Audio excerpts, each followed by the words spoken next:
Okay, so it's exactly 9 a.m., so maybe I will start perfectly on time, if it's okay for you. So, first of all, thank you very much for being here. I'm Danilo Buonsenso, and sorry that I asked you to travel and come in person. I know many people are coming from several European countries, from the US, from Australia, and I really appreciate your willingness to travel that much to join this meeting. I thought it was very important for us to find a moment to meet in person and see face to face, because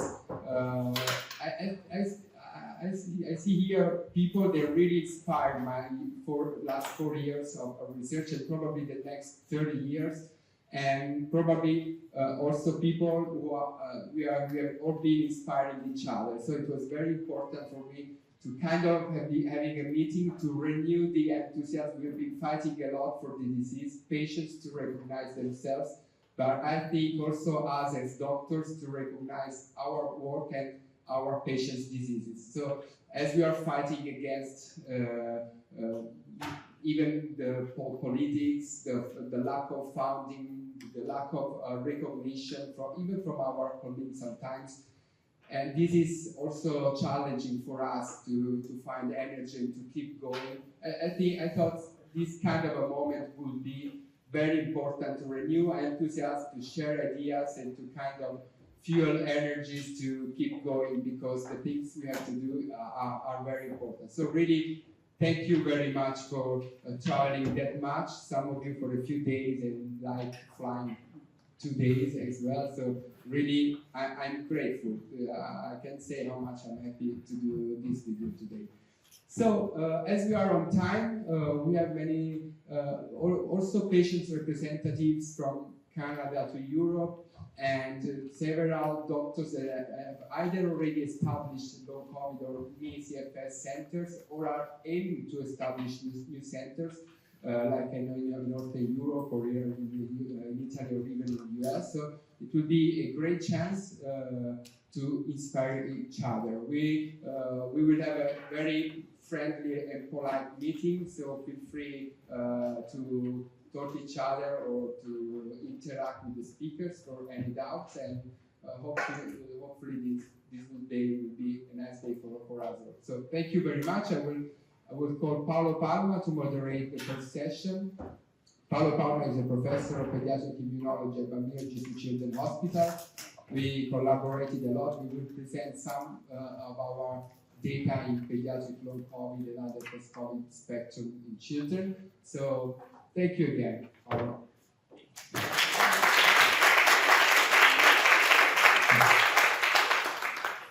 So, good morning, everyone. It's my pleasure to be here today. I would like really to thank the organizer, but overall Danilo.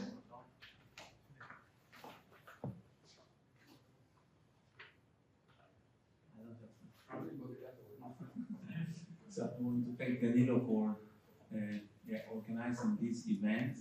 Danilo actually is a great scientist, I think, because he has the ability to gather together scientists in the field, and all in Italy we recognize his ability to him, even let's say we acknowledge him for being one of the pioneers in the field of long COVID. So we, all of us, we are grateful to Danilo for really developing and moving forward this aspect of long COVID.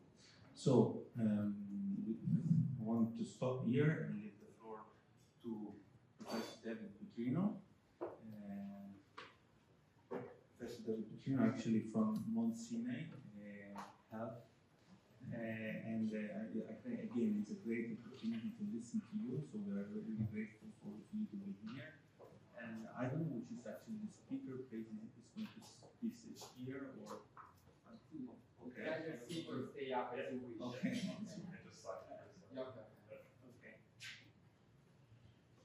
Okay.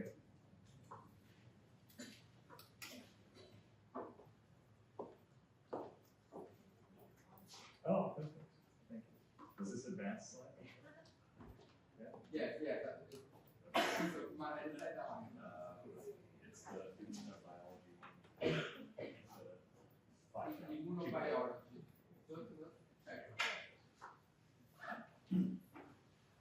all the Italian I know. Okay. Yeah, of course. Well, Danilo, thank you so much for having me here, and it's an absolute pleasure to be here. My name's David Putrino. I run a long COVID center at Mount Sinai, and we do kind of a hybrid research and clinical center. So we're always running clinical trials and trying to implement what we're seeing into clinical practice as quickly as humanly possible. That's really the mission of all of the centers that I run, including the Mount Sinai, the newest center, which is called the Cohen Center for Recovery from Complex Chronic Illness. I was really excited when Danilo invited me to be here because I've been watching his work in pediatric long COVID for so long and really been admiring it. I'll be talking a little bit about what we're seeing in adults, but with the understanding that these are studies that need to be replicated in kids because they're very clearly seeing immune sequelae that are abnormal, immune sequelae that need to be corrected, and we can likely assume that even if the immune sequelae are not the same in kids, there are immune sequelae that are occurring that need to be studied because currently they're not being studied. So with that, a lot of the work that I'm going to present here today is a collaboration between myself and my team and Akiko Iwasaki's team from Yale. We've been working together since so late 2020, and I'm really grateful to Akiko. I'm up here, someone who has no business talking about immunobiology, thanks to Akiko. And she just cold emailed me in the middle of the pandemic when she saw some of the work that I was doing and said, hey, we need to collaborate. And I almost didn't reply to her because it was a cold email. I had no idea who this person was, but something in me was just like, just Google her name. And I Googled her name and I was like, oh, I better reply to this one. We've been collaborating ever since, and it's been wonderful. So this is a study that we published in 2023.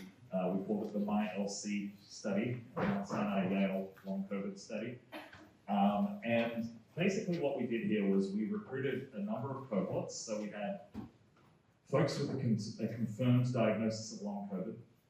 We had people who were convalescent controls, meaning that they had survived an acute SARS-CoV-2 infection, and on screening with us, they had not displayed any problematic symptoms that potentially could indicate that they had long COVID.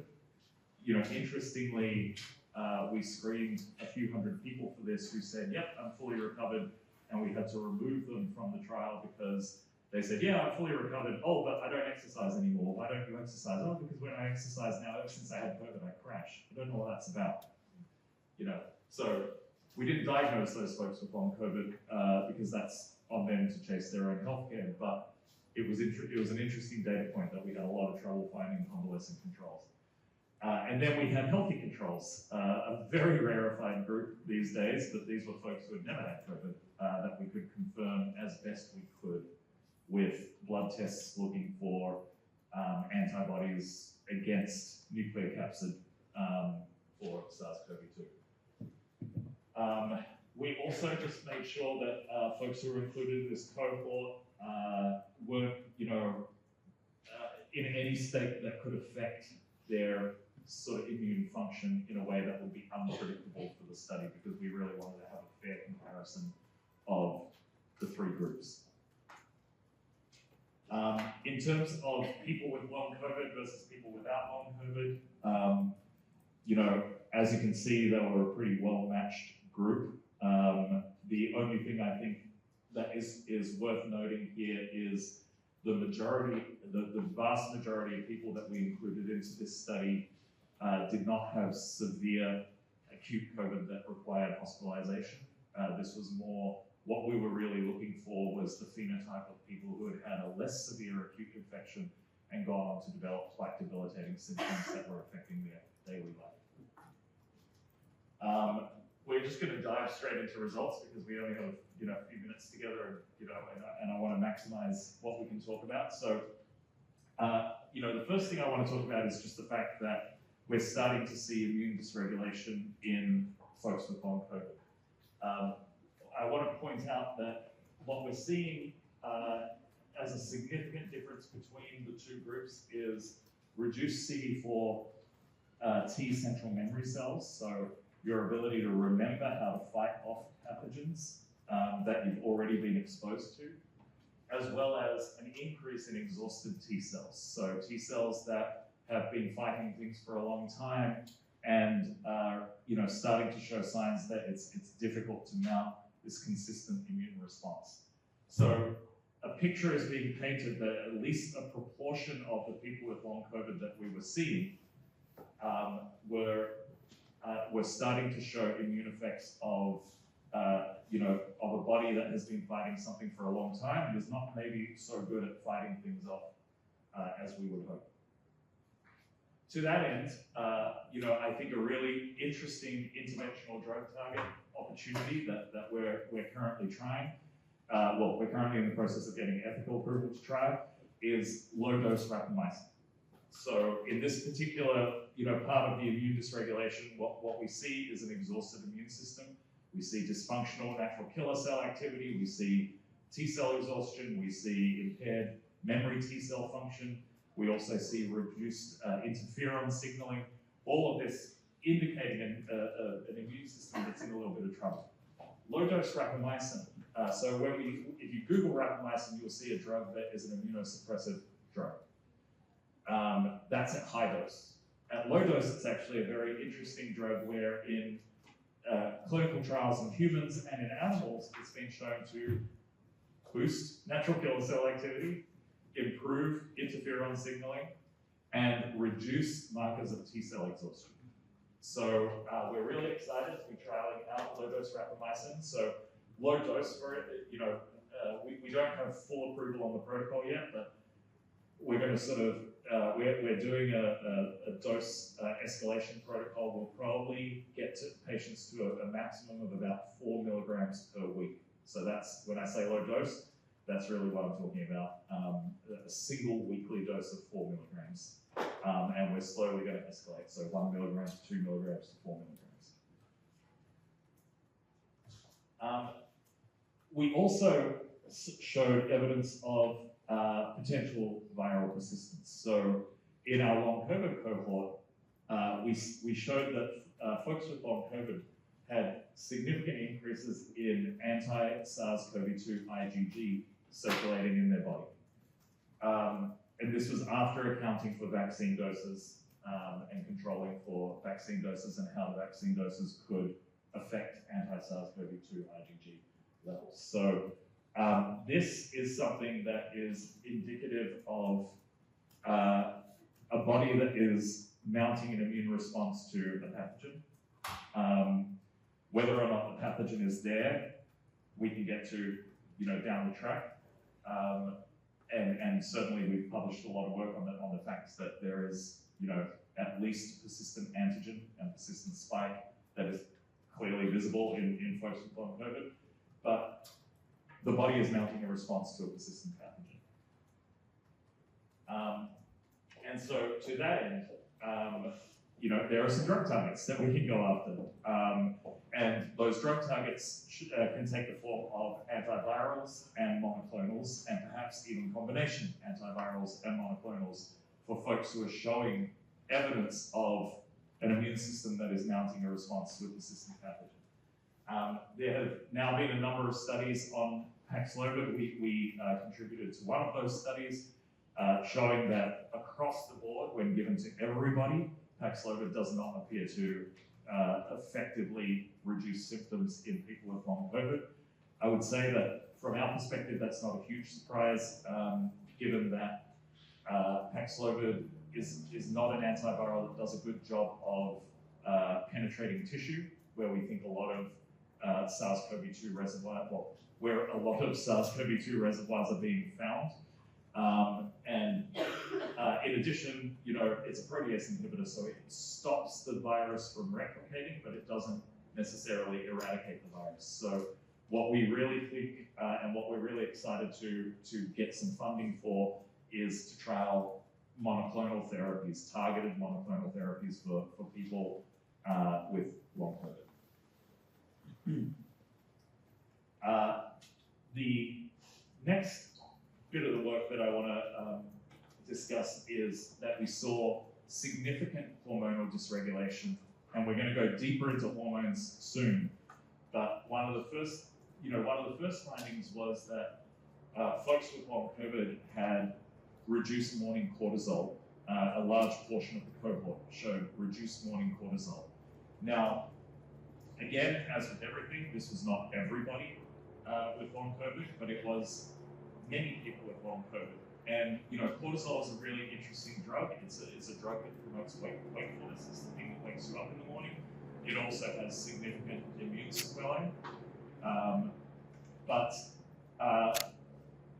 What was really interesting about this was the results were so strong that we even got an external group to try and sort of quantify it. And again, we were seeing even in our quantifying group, it was sort of captured a little bit more sporadically by other clinics, other clinics around that weren't our clinic. We were still seeing this low morning cortisol in a large percentage of the people with long COVID. Again, this is not everybody, but it's indicative of the fact that something's going on hormonally that I think is linked to the immune sequelae. And like I said, we'll talk more about hormonal stuff.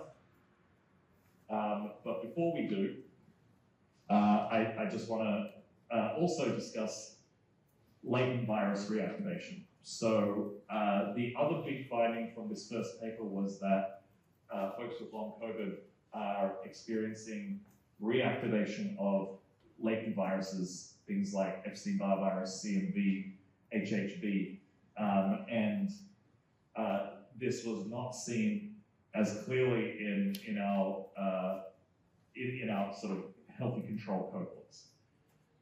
And so as we think about this, as we start to pull together an immunobiological picture, okay, so we've got an immune system that is fighting something off, showing signs that it's tired of fighting something off. We're seeing, memory T cells depleting and natural killer cell function depleting. And so now what do we see? We see opportunistic infections that were previously latent becoming active. So to that end, I would say that, an interventional opportunity for us is repurposing broad spectrum antivirals that have been used in the past. So we are currently recruiting and have onboarded a number of patients now for a clinical trial of 2 repurposed HIV antivirals, Maraviroc and Truvada. And we're very excited to really look into how these antivirals may influence the immune systems of folks with long COVID and address some of these latent pathogen reactivations. So in everybody who is enrolled into our trial, we're doing deep immune phenotyping first to identify who may or may not have latent pathogen reactivation, and then to see how that is affected by the drug regimen that they take over a period of 90 days. So very excited for the results of that clinical trial. And I never miss an opportunity to just thank the long COVID community for being incredible about research participation. I've been in clinical trials for, I don't know how many years, almost 20 years. And it's always a struggle to recruit, except when you're doing something in long COVID, and then you've got like 200 people on a wait list, within a few days. So let's talk about sex differences and more hormones, hormone-related work, because I think that this is something that's really important.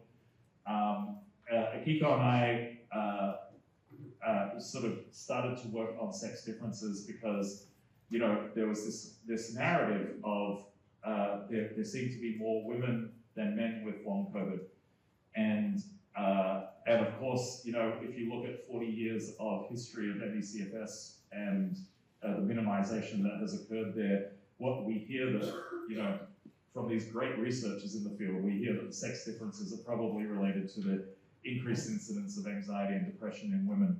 That was what was offered as an explanation. I find it interesting because these folks hold professorship positions at all of these prestigious universities, and if you ask the first-year science major, hey, what's the difference between men and women, they might say, probably testosterone. And so, as we started to dig into symptom presentations, we started to see, well, there are some symptoms, not all, there's quite a bit of overlap in the symptoms, and by the way, if you can't read this, this is pre-printed online, but there are some symptoms that overlap, but then we also start to see symptoms that are more frequent in men and more frequent in women. Just for a nice change of pace, the red color is male predominant and the blue color is female predominant symptoms. And so we are seeing some predominance, and also lo and behold, and we go into this a lot deeper in the paper, and again, I urge you to take a look. But long story short, TLDR, in women, testosterone levels will drive more female predominant symptoms, both severity of those symptoms as well as prevalence of those symptoms. And in men, estradiol levels will drive the predominance of male-related symptoms and the severity of male-related symptoms. And interestingly enough, we also did another analysis in the study that showed that if you're a man that is presenting with more female-predominant symptoms, testosterone seems to modulate your symptom levels, and if you're a woman who is presenting with more male-predominant symptoms, then estradiol seems to modulate your symptom presentation. So all of this is really interesting and shows a very clear link between sex hormone levels and both symptom presentation and severity. So opportunities, we could be doing a lot of work with hormone-related therapies. Our team is hoping to get something off the ground soon, although it's not really our expertise, so I would be hoping that someone else is out there thinking about clinical trials they can run with estrogen, progesterone, and testosterone therapies. I do know that some of our clinicians have been prescribing testosterone to women who are presented after an acute COVID infection with severe long COVID symptoms and low testosterone levels, and they have seen improvement. I also think that this is an interesting area, and shout out to Michelle because we were talking about this, an interesting area for key differences between kids and adults with long COVID, because we would expect that ratios would level out in terms of gender differences with long COVID diagnosis if some of these sex hormone differences are accurate. So finally, I want to talk a little bit about passive transfer. This is probably our newest stuff and our most interesting stuff and our most scary stuff all rolled into one. And it was done by Kayla Saab, who's an amazing postdoc working in Akiko's lab. Very briefly, the MyLC cohort that we were talking about before, the healthy controls, the convalescent controls, the people with long COVID, we took plasma from those folks. We purified IgG from that plasma, so we purified antibodies from that plasma. We injected the plasma into mice, and the mice then performed a series of functional tests, performance tests, to see what their balance was like, what their grip strength was like, what their sensitivity to pain was looking like. And lo and behold, what we started to see was balance and coordination was impaired in the mice that received long COVID antibodies in comparison to healthy control antibodies. What was really interesting was if you were a long COVID patient who reported dizziness as your constellation of symptoms, you were more likely to cause balance issues in the mouse. Similarly, as we looked at grip strength, the grip strength force test, so the animal is squeezing onto something, we saw that the mice that received the long COVID antibodies were weaker than mice who received antibodies from healthy controls. Again, interestingly, if you were reporting a symptom of tinnitus, I forget which hemisphere I'm in sometimes, but you were much more likely to cause muscle weakness in the mice than if you did. And finally, and I think this is one of our most interesting findings, is similarly, the mice were much more likely to experience increased sensitivity to pain if they were injected with IgG from people with long COVID versus healthy controls. And once again, if you were someone with long COVID who reported new onset pain, your antibodies were much more likely, almost exclusively, to cause new onset pain in the mice, even compared with people with long COVID who did not report new onset pain. So this is a really scary finding because, of course, when people get interventions like IVIG, what are we doing? We're transferring IgG from a donor into someone who is sick. And we're not really doing a whole lot to screen people who donate the plasma for IVIG infusions, beforehand. And so one of the things that Akiko and I have been talking about is the fact that when you speak to patients about, hey, did IVIG help you? Some patients say it was the best thing ever, it's really cured me. And other patients say, I really wish I'd never done that. It was the worst thing and it made my symptoms so much worse. And this could be a really interesting mechanism if we have a whole lot of silent sufferers of different immune-related conditions out there.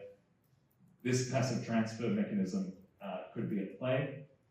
And also it indicates that we have functional autoantibodies that are causing problems. And so to that end, FcRn inhibitors, which are a newish class of drugs out there that can almost preferentially target autoantibody activity, could be a really great target for folks who are showing signs of autoimmunity as a driver of their long COVID symptoms.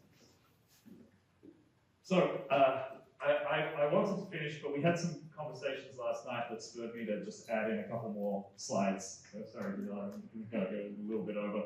Because, when we start thinking about, well, how prevalent is long COVID and, who has this, I think it's the wrong question. I actually think the right question is, we have a virus that is seemingly affecting every aspect of our physiology. I've just talked about immune stuff, but we're going to have some amazing speakers talking about everything else. And what are we doing to prevent this virus from infecting people over and over and over again? And I just want to share some work that we published in Cell a couple of years ago that was led by Michelle Mongi at Stanford. In this study, basically what we did was we infected mice with a very local version of SARS-CoV-2, so it never left their lungs. And we confirmed that the virus itself never left their lungs. But what we did see was that even though the virus never left their lungs and they were only mildly ill, it created a cascade of chemokine and cytokine activity that led to hyperglial activation, glial hyperactivation and cell death in the brain as a result of their illness that was localized to the lungs. We also saw that the chemokines that did the most damage to the central nervous system were highly represented in long COVID patients from our cohort, human long COVID patients from our cohort, who reported the most severe brain symptoms. So this study was interesting because it showed that even a mild SARS-CoV-2 infection that might feel inconsequential was doing damage to the central nervous system. This is further backed up by a study that was published in Nature in 2022, where BrainBank basically, a UK brain bank was looking at brain differences in folks who had survived an acute SARS-CoV-2 infection. Crucial, patients who did not have long COVID. These were people who said, yep, I've fully recovered. And when they compared their pre-COVID MRI to their post-COVID MRI with on average, the sort of time difference between those MRIs was about 2 years. They showed cortical thinning, so brain matter loss. They showed functional network changes in their brain.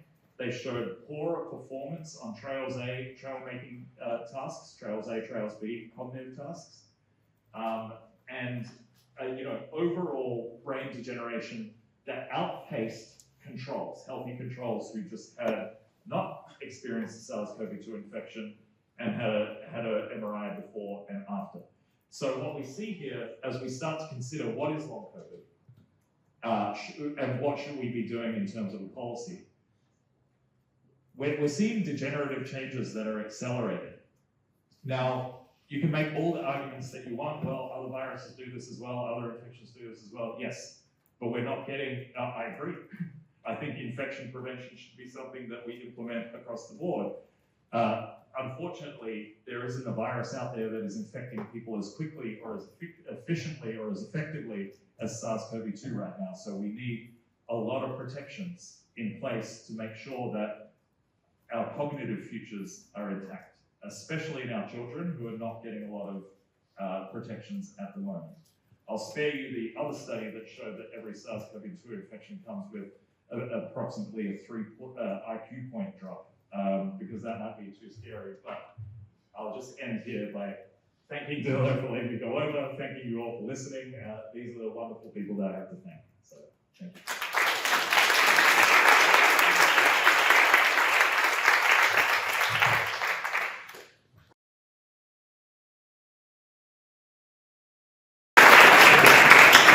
It's my great pleasure to introduce Teresa Bertolis, who is Distinguished Professor and Chair of Physiological Science at Stellenbosch University and an Honorary Professor at Liverpool University as well. And thank you for being here. You will discuss about the methodology of long COVID. Thank you. Thank you very much for the introduction. Thank you very much, Danilo, for the wonderful opportunity to come and speak to you all. And it's wonderful for me to meet old friends and make new ones, and I hope you enjoy my presentation today. So I just need to thank a few of my collaborators, like Carol, and then some of my students, some of the new collaborators that I have here, but mostly my students, and one of them sitting in the audience as well. Thank you. And then also thank you for the funders that I also just like to recognize. So over the past years, our lab and our collaborators have been studying platelets as well as the coagulation system in numerous diseases. And in 2020, we turned our attention to acute COVID. And we looked at how in acute COVID at that stage, and then we progressed into long COVID, we looked at how the receptors on the endothelial layers interact with platelets. And that's how we come to the Danilo's work. And then also be able to form these microclotting when we have the presence of inflammatory molecules. And at that stage, we were also focusing on the spike protein. So our work then progressed into long COVID as well. But we started off actually quite a few years ago by looking at how the clotting protein, fibrinogen, which is a soluble protein, might interact with inflammatory molecules and also the spike protein. And we have done quite a lot of work then to look at how the soluble protein fibrinogen, in the presence of inflammatory molecules, when we have direct protein interactions, can change and become an insoluble little structure or protein when it interacts with these inflammatory molecules. And we discovered probably around about 2014 until 2016, that these type of inflammatory molecules can cause the fibrinogen molecule to become amyloid.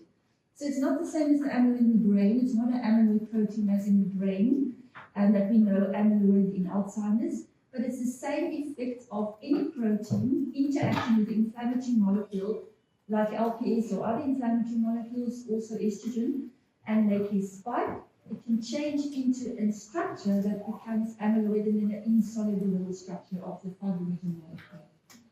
So when we turn our attention to long COVID quite early on in the pandemic, we discovered that all of these work that have been done by various groups, Akiku and David, if we look at what we see as long COVID with immune dysregulation, with various hormonal changes, with viral persistence, with cytokine dysregulation, we thought that we could all take it back to the fact that all of these might have effect on the endothelial layers or the vasculature.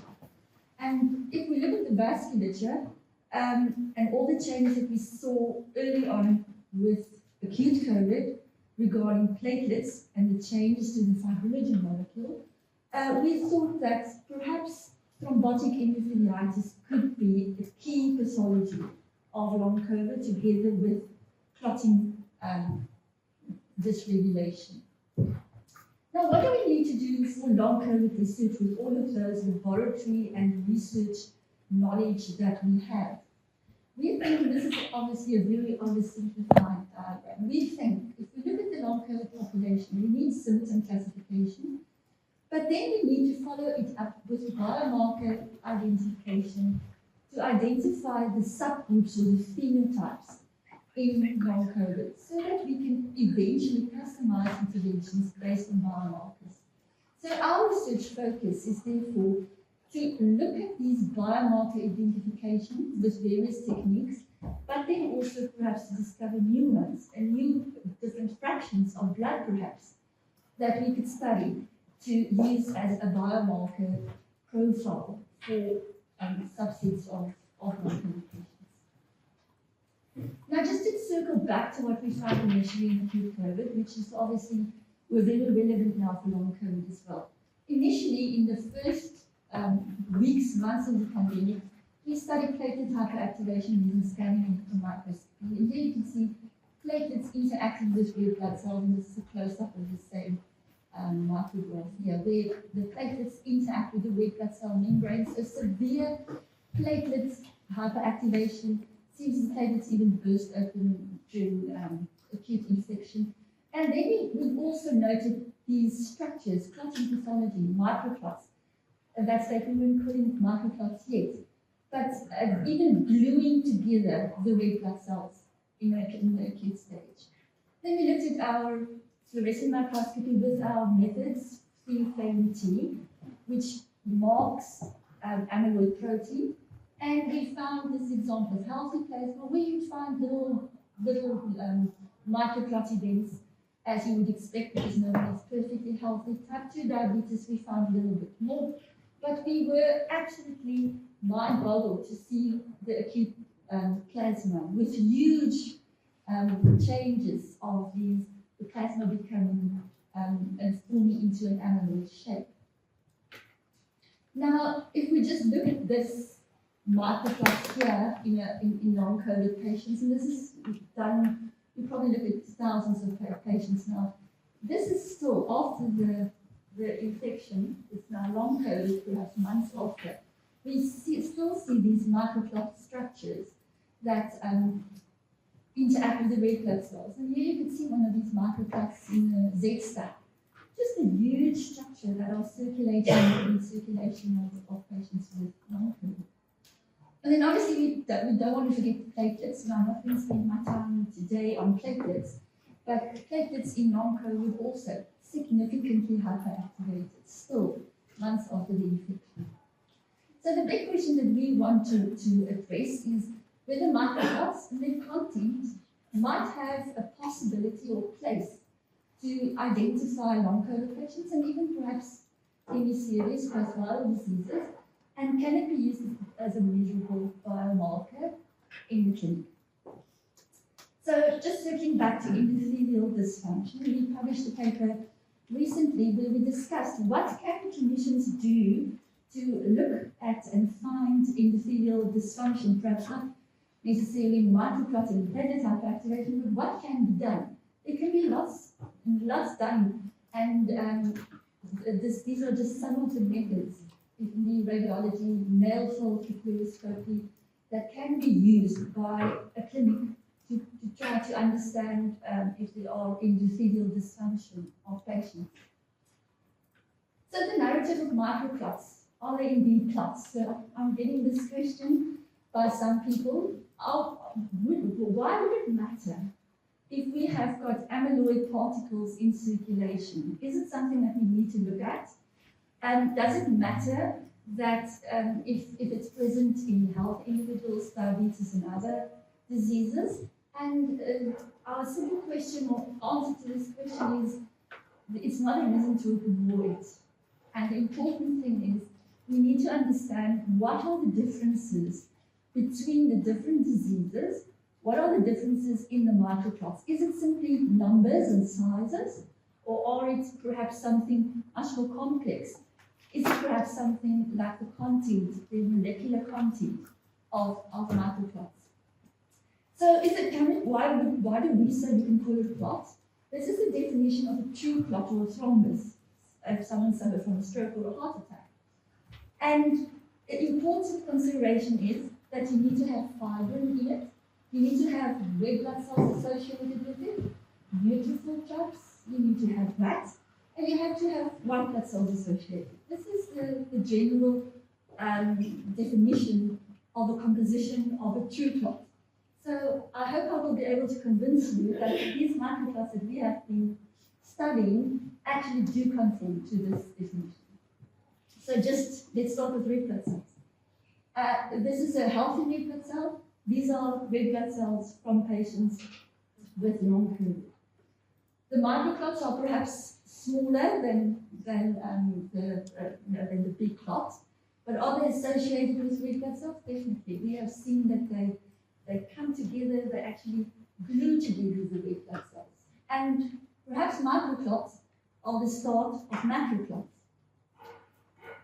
We also, obviously we haven't spent too much time on it yet, but this is the plan soon. We spin out our microclots in plasma. And here's just an example on how the red blood cell will look like if we just take whole blood and we take the whole blood and just put THT with it, theophlavin T with it, you will see microclots associated with the red blood cells. Now, early on in 2021, we looked at the content of the microclots. We did a proteomic study, and we looked at acute COVID, long COVID, and diabetes, and controls. We double digested the plasma because we couldn't digest the COVID and the long COVID plasma with a single digestion step. We determined that the content of the microclots were quite interesting. We saw von Willebrand factors significantly increase in acute COVID and long COVID. We saw fibrinogen alpha chain. We saw alpha-2 antiplasmin. We saw beta chain, and fibrinogen, all of the fibrinogen chains were therefore increased and changed, according to us, inside the microclots.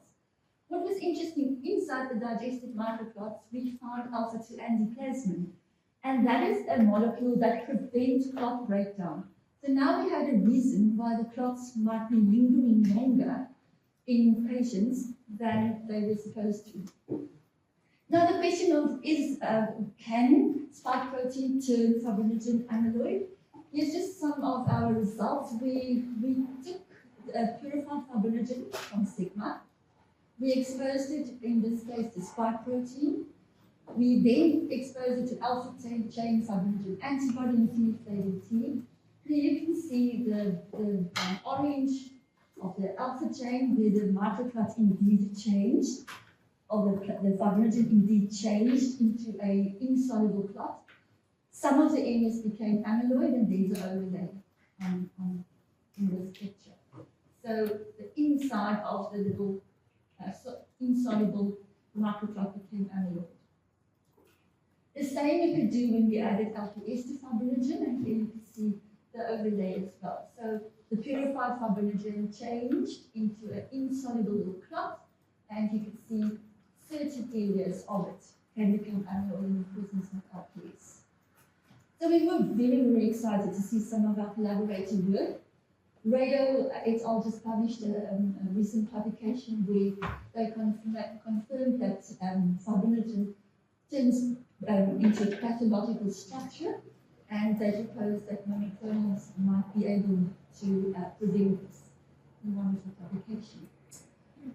We also did a collaboration with Professor Alain Theory, he's from INSERM, and he looked at his interest is NETs. We looked at NPO, beautiful elastase, circulating DNA, and microclotting, and we could look at the differences, and we could find interesting differences between the various molecules. We also found that NETs and microclots are structurally associated, and NETs might therefore be another measurable biomarker in collaboration and structurally associated with microclots. And there you can see the microclot with NPO immunoperoxidase DNA parts, and then you can see the flavin T and the combination of the net and or the DNA from the net and the amyloid comes together. So we do believe that this might be an interesting avenue to pursue if we look at how the little clots look like, flavin T, fibrinogen antibody inside the clot, as well as NPO, which is the blue areas here. So we do believe that this might be another measurable biomarker that we could use. And this is just another example of some of our experiments where we found NPO fibrinogen antibody associated with the microclot, confirming that the microclots from long COVID are indeed amyloid, and they do contain fibrinogen, and they are associated with peroxidase and NETs. So another important question that we would want to ask is biofilm. Might biofilm be a possibility associated with our microclots? Because we are in search of new avenues. We want to find new associations within these dense deposits that we call microclots. And for that we used biofilm, a biofilm marker, and we did a self-titration series. The reason why we did that is we would want to have the spectral view as distinct differences so that we can indeed combine our various markers and not see overspill between our markers. So this is an example of biofilm that we indeed found inside our long COVID samples. We see that biofilm is associated with our amyloid microclots, and this is just again with biofilm, flavin T, and our fibrinogen chain antibody. What does this mean? Does it mean that biofilm is associated in every single microclot? It doesn't even mean that it's associated. It's present in every single long COVID patient. But remember, in the beginning of the presentation, I said we are looking for phenotypes. So perhaps some individuals might have biofilm interacting and playing a role. That is what we need to find out. Which biomarkers can be used for which phenotypes? We did the same with our fluorescent microscope, as well as here our flow cytometer, our imaging flow cytometer. So we set up our flow cytometer to identify microclots with biofilm in our lab. Then endothelial damage, we are interested in endothelial damage. In this case, SyndiCan1 is an important marker that we believe might be of interest. We also optimize that, and we optimize it together. We can now use flavin T, fibrinogen, and SyndiCan to detect which microclots might have all three of them associated. And again, SyndiCan we did also with this titration series, and in our imaging flow cytometer, we could indeed find differences and very nice separation of the signal. We are obviously very, very happy that some of our collaborators have been doing a lot of other work that is associated with microclots. This is just a wonderful example of the VIS group that found microclots inside muscle using our methods. And then Lyle, that we'll be talking soon as well, have been finding microclotting in pediatric patients. And then I'm very excited to share our first results with the heart of the test. With Naidu and my student Liz, we have been looking at microclotting in children, and we have been using fibrinogen antibody, theophylline T and hoof stain, and you can see the overlay of where they are. And in children, we also look at the net coming out of the microclots. So in children, microclots are definitely present, and we have found nets and amyloid changes in the plasma of these individuals. This is just a bigger version so that you can also just see the nets associated with the microclotting and the overlay. So this is the fibrinogen part. Some of the fibrinogen is called amyloid, and this is the net coming out of it. So there are other exciting research that happened, not in long COVID sphere, but that we are excited about because it confirms the presence and utility of microclots.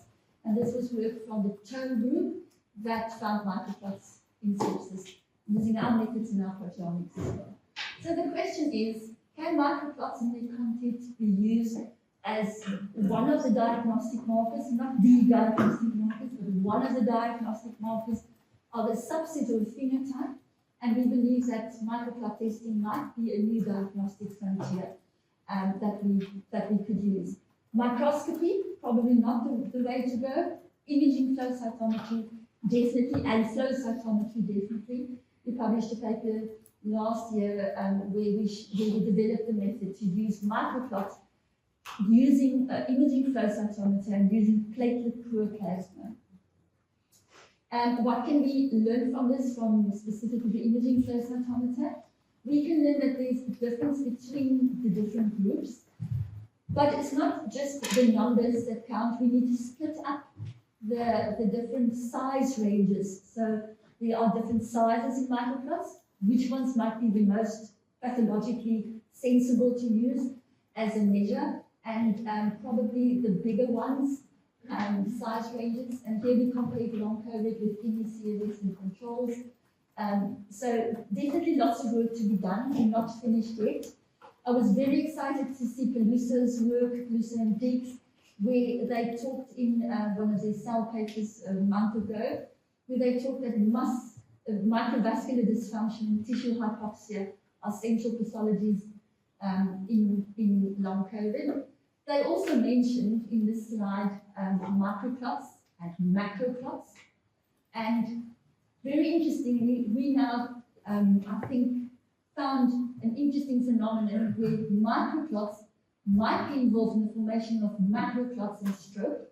So this is very important for us to pursue further, because we believe that some long COVID patients might have a bigger propensity to develop heart attacks and stroke. And this is some of our exciting work that we've just pre-printed. This is from extracted stroke. It's not long COVID stroke, it's post-COVID, but it's extracted stroke clots, where we looked at the stroke clots, sectioned it, and looked at a theophylline T staining, and we did find inside the clots significant amyloid protein changes of the fibrinogen, which suggests to us that microclots, if left untreated and undiagnosed, might develop into stroke sometime in the future. So the take-home message. The content and the activity and the biochemical characteristics are crucial. Is a microclot or a microclot? In a control, a disease patient, a long COVID, is it the same? No, it's not. The content, molecular footprint, is of significant importance. We cannot ignore the role of hyperactivated platelets. They go hand in hand and they both drive vascular dysfunction. Ultimately, these two pathologies, microclotting as well as platelet hyperactivation, we believe are the two key pathologies in dry thrombotic endotheliitis in non-COVID. And we need to diagnose in order for us to determine which phenotypes are present, and only then can we progress into clinical trials when we have diagnosis to follow up if the clinical trial outcomes have been successful. Thank you very much.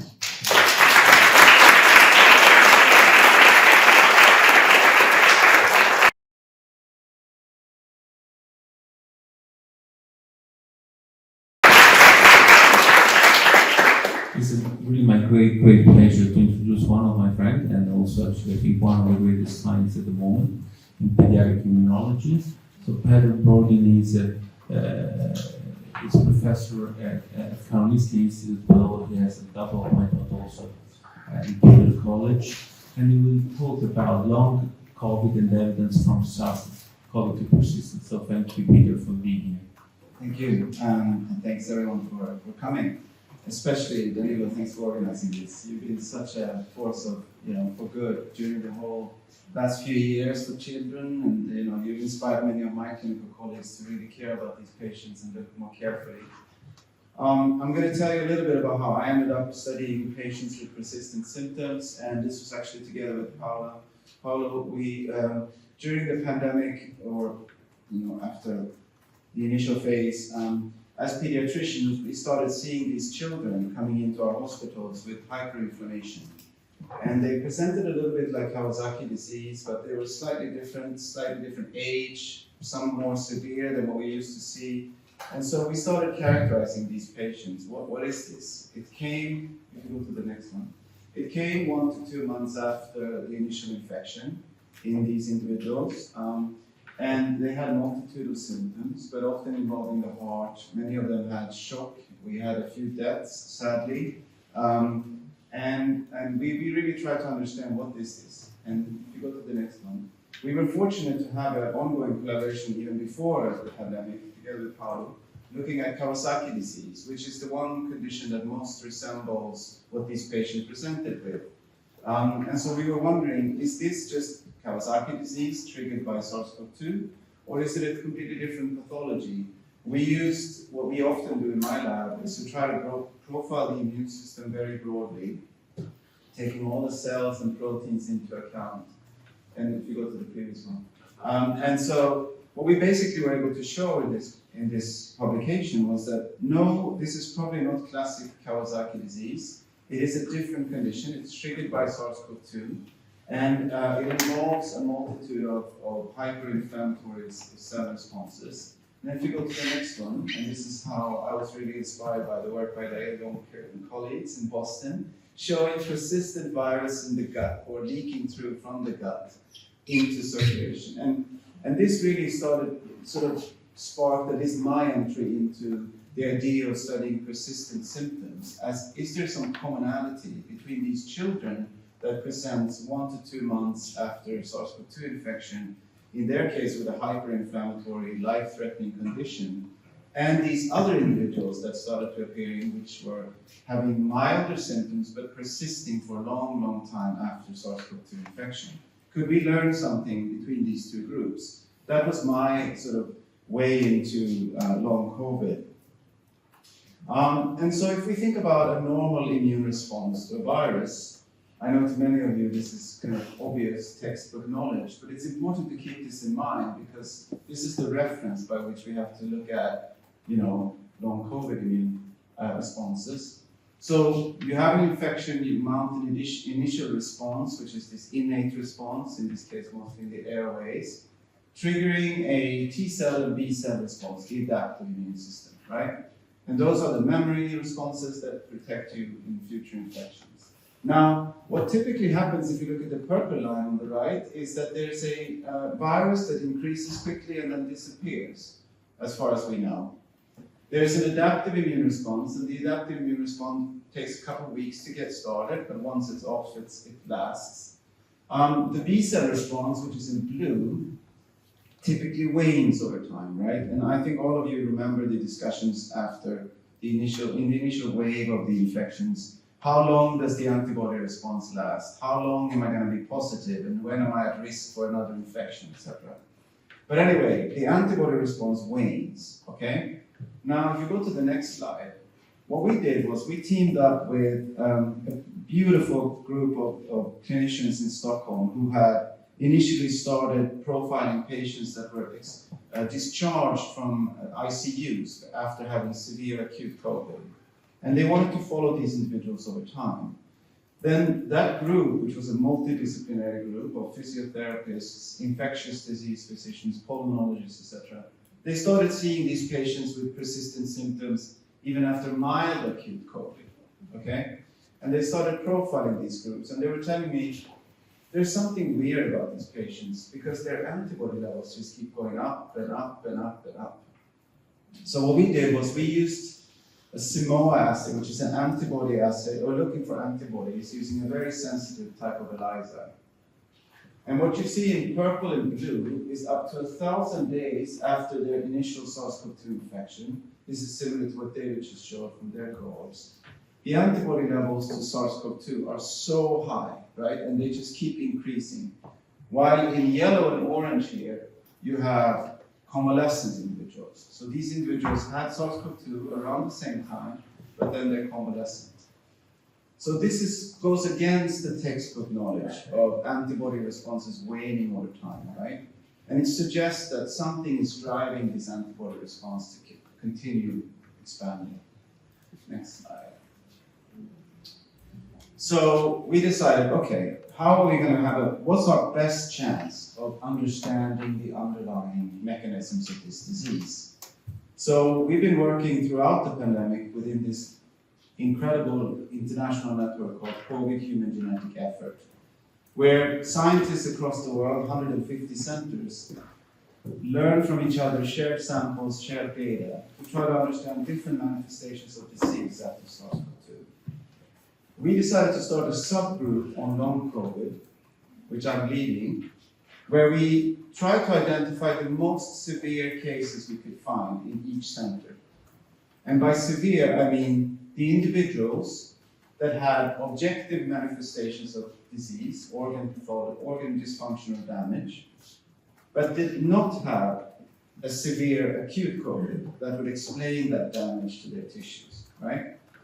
And as you know from many cohorts now, many descriptions, these symptoms vary enormously. It could be all kinds of different things, but they can be grouped into one that is immune dysregulation, one that is autoimmunity, as David showed, and viral persistence could be one of these mechanisms as well. These are not mutually exclusive. Viral persistence will likely lead to autoimmunity because chronic stimulation breaks tolerance. Go to the next one. And so here's Judith, who leads this clinical cohort, and basically what they've done is they've screened over 2,500 individuals now, and this number of individuals that have objective measures of disease, I mean, that depends on the sensitivity of your measurements, right? I'm not saying that the bigger group that do not have objective measures of disease, I'm not saying that they're making this up. They probably have some underlying pathology that we just can't detect with current tools, right? And so we had a very strict case definition, 12 weeks, objectively measured organ damage dysfunction, and we have to have a PCR-verified SARS-CoV-2 infection prior to this, and we do not want to have severe acute COVID that would explain tissue damage and disease. So what are the symptoms? So this is a pretty complex heat map, but basically black means that the symptoms detected, patients are on the x-axis, symptoms on the y. Just to give you a few examples, POTS, posterior orthostatic tachycardia syndrome, easily objectifiable symptom. Cardiac symptoms, that's a mix of things, inappropriate sinus tachycardia and other autonomic nervous dysfunction symptoms can easily be measured. So there are a couple of take-home messages from this. The symptoms vary broadly, okay?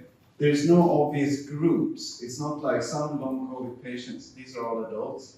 Long COVID patients have one group of symptoms and another group have another group. You know, you understand what I mean? It's very broadly variable.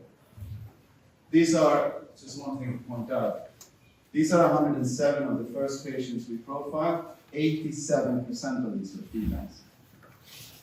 So coming back to that in a little bit. Go on. And you can go to the next one right away.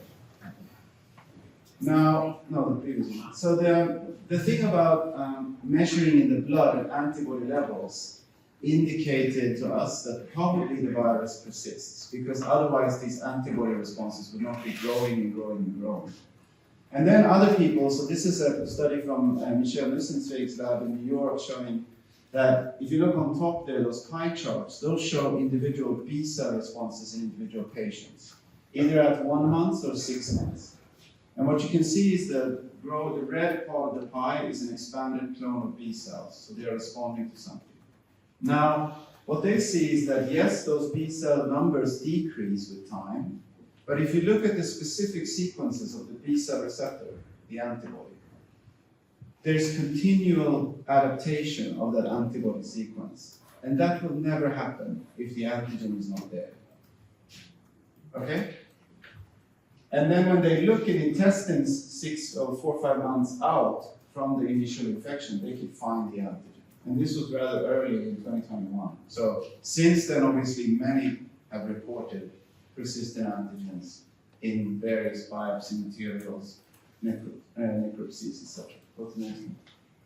And here, in keeping with what Leif Jonker and team showed in Miss C, here's a girl with persistent intestinal pain 3 months after mild COVID who did a biopsy of her intestine. And again, viruses is present. And this is not someone who has severe Miss C or any other long symptoms, but just a mild intestinal pain, enough to do a biopsy, and the virus is detectable. Yeah.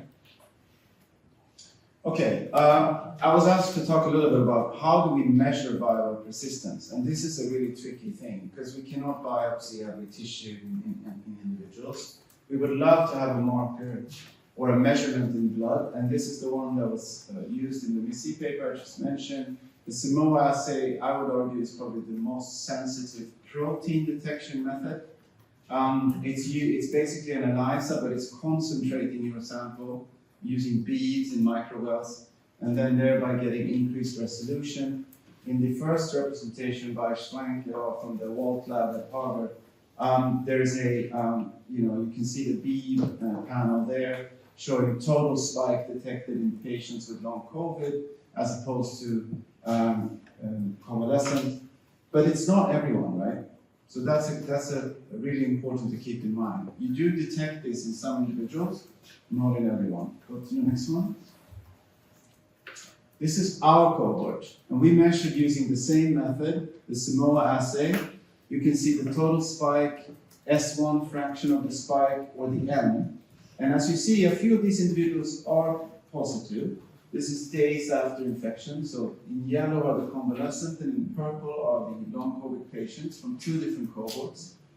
But it's a fraction that's positive, And there's also very little overlap between the different detection modalities. So S1 and total spike and M. It's not like if you're positive, you have all of them, okay? Next. We also tested an alternative assay. This is a spin-out from the Wyss Institute, I think, in Boston. And basically, this company has a different type of method, which is also an immunoassay using antibodies to detect proteins of interest. But the readout is different from the Samoa one. Here, it's based on real-time PCR, amplifying a product from 2 antibodies that bind S1 in this case. When we tested this assay in our cohort on the left, there's a lot of positive hits. But those positive hits do not overlap with the other assay, and they're not only restricted to patients with long COVID. So in our case, this assay is a little bit shaky still. I'm sure they're working on it. But next. And this is the latest paper from the Harvard group showing in multiple cohorts the frequency of antigen positivity in plasma samples from 4 different cohorts. I would guess this, to me, this is sort of state of the art when it comes to measuring antigens in plasma. And as you can see from the summaries on top, the mean values are 14, 15, 20% positive individuals in these cohorts. So what does that tell us? This is not because the assay is bad, but this is, in my opinion, because plasma is not the right place to look. You can go to the next one. And then our collaborators in Belgium have developed this assay based on nucleotide detection in blood using a nanostream platform. And what they're showing basically is in the volcano plot in the middle on the top, there are some red dots there. Those are highly abundant in long COVID patients, and those are RNA from SARS-CoV-2. So you're detecting SARS-CoV-2 RNA, even antisense, which you would only find if you have ongoing replication. So this is another assay that's really good, but again, we're only detecting positive virus or viral RNA in a fraction of patients. So it's not going to be a diagnostic test still, in my opinion. Next. We tested this again in our cohort, so we tested all of these assays now in our cohorts. We find a few positive, very little overlap between RNA detection and protein detection, and many negative patients. Okay. So again, I think from my conclusion in all this, we don't yet have, and I'm happy to discuss this later on, in my opinion, we don't have a plasma assay that is a diagnostic test, right? That's uniformly sensitive for detecting all patients. And like I said, I don't think it's because the assays are bad. I think because some patients carry virus deep in tissues and it doesn't leak into plasma, right? And so therefore, this is probably not going to be the way to diagnose the patient. Yeah. Now, with all that said, in my opinion, having really elevated antibody levels, controlling, like David said, for vaccine exposure and so on, or looking at M antigen, which is not in the vaccine, is probably, a sensitive enough measure of viral persistence. It's an indirect measure, but it tells you something about some things driving B-cell responses, right? And so if we use that in our cohort and look at just the antibody levels and what correlates with really high antibody levels as an indirect measure of viral persistence, right? You can go on. We've looked at T-cell responses. David talked about exhausted T-cell responses. And anytime you have a chronic stimulation, T-cell responses that respond to that antigen will become exhausted over time. We see that in tumors, we see that in many viral infections. So that is probably true. Now, is that the cause of the viral persistence or not? We don't know, I would say. In our code, what we did was we looked at all the CD8 T cells. The single cells were clonally sequenced, so we sequenced the T cell receptor of all these individual T cells. And then we mapped those T cell receptors, those are the gray bubbles there. All the gray ones have specificities that we don't know. Could be a bacteria, other viruses, self-proteins. But there are a few that cluster towards SARS-CoV-2. They're SARS-CoV-2 specific T cells. Some cluster to CMV, flu, EBV, other viruses, right? Now, what about the fraction of these SARS-CoV-2 specific cells in patients with long COVID as opposed to healthy or convalescent? To keep going. If we look on the top here, we see the relationship between total clonal expansion, so expansion of T cells responding to anything, whatever it might be, in relation to the spike level of antibody. No relationship. There's no correlation, as expected, right? These two are two different things. But if you look at the correlation between having high levels of antibodies to spike and having a fraction of all your T cells specific to SARS-CoV-2 expanding or not, there's an inverse correlation. So, for those of you who are not immunologists, let's go through what this means. So you have high levels of spike antibodies. I've already told you that that's an indirect measure of viral persistence. It has caveats, but let's say that's what it is. Now, the higher your antibody level, the lower your expanded SARS-CoV-2 specific CD8 T cell is. Suggesting that maybe the reason for the viral persistence and the high antibody levels is a failure of your SARS-CoV-2 specific CD8 T cells to expand and clear the virus. That's what our data suggests. Next. We looked for exhaustion. using transcriptional analysis of these single CD8 T cells. In our hands, when we just compare patients that have high anti-spike IgG or low anti-spike IgG, we see no difference in the level of exhaustion markers. To really tell you if they're exhausted or not, we need to stimulate them and see if they respond. We haven't done that. Now, this suggests that, okay, in our case, in our cohort, we don't really see exhaustion, but we do see failure or lack of clonal expansion. Then go through the next one. So this brings us to a hypothesis. That is that potentially, if you have an infection with SARS-CoV-2, you mount an interferon response. Let's say that interferon response is moderate. It's good enough to limit viral replication. You get CD8 T cell expansion, efficiently clearing the virus. You become convalescent. Now, let's say if your type 1 interferon response is really strong. We think of that as a good thing because that limits severity of your acute COVID. But what if that really strong type 1 interferon response inhibits your CD8 T cells to expand? Maybe you're more likely to have long COVID and viral persistence because you fail to clear the virus. You see how these things could relate. This is a hypothesis. And I'm going to tell you some of our recent data that I think points in this direction. Next. So if you look at just public data from COVID-infected individuals on the top there, what you're looking at is transcriptional responses associated with high type 1 interferon response in CD8 T cells. So if a CD8 T cells exist in an environment with massive type 1 interferons, they will upregulate these genes. And what you see on the top there is that there's an inverse correlation between CD8 proliferating and having seen a lot of type 1 interferon. So supporting this idea that in the context of a high type 1 interferon response, CD8s will not proliferate as well. In NK cells, we don't see that at all. There's no such relationship. This has also been shown now in cancer patients, for example, that type 1 interferon during cancer prevents anti-cancer responses, and people are, playing around with treatments against that. Next. We also set up an experiment where we took tonsils from patients who operate out their tonsils, tonsillectomies.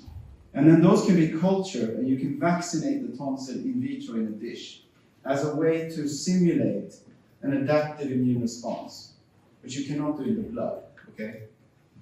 When we did that, in this case we had to use flu. We're trying to do this with SARS-CoV-2 now. But basically, if you do that, and then you throw in interferon as an additional condition, you basically find that in 4 different donors, adding interferon to the flu virus alone reduces the amount of effector memory or expanded CD8 T cells. Again, supporting this notion that high type 1 interferon responses might actually have a negative impact on the CD8 T cells that you want to expand. Next. Okay, so this brings me into my other part of my talk, which has to do with why do some people have a high type 1 interferon response and others not? And this brings us to sex differences again. I mentioned that we had 87% females in our cohort, predominantly females of reproductive age. Other cohorts have different ratios, but it's generally long COVID is, there's an overrepresentation among women. There are other differences between male and female immune systems that we also need to keep in mind. In general, infection disease severity, and now I'm talking about the acute infection, sepsis, flu, acute SARS-CoV-2 infection, more severe in males than females. Vaccine responses tend to be stronger in females, but side effects to vaccines are also more frequent in women than men. Autoimmune diseases, often much more in women than men, 4 times more likely in females. Some diseases like lupus have 9-to-1 female to male. Go on to the next one, please. So in the SARS-CoV-2, I've already mentioned, and you all know, case fatality rates prior to vaccines, always higher in males than females in the beginning, right, when everyone was naive. We know why that is. We know that if you have a very strong type 1 interferon response in the beginning of your initial SARS-CoV-2 infection, you're going to limit viral replication and you're going to have mild disease. Right? We know that from numerous different observations. If you fail to mount a strong type 1 interferon response, you're going to be more likely to have severe disease, which is driven by a pro-inflammatory response, TNF, IL-6, a cytokine storm. Remember in the beginning of the pandemic? Which we can limit with steroid therapy. And this is due to the immune system trying to keep up with the virus that has been given a head start. Okay? Next one.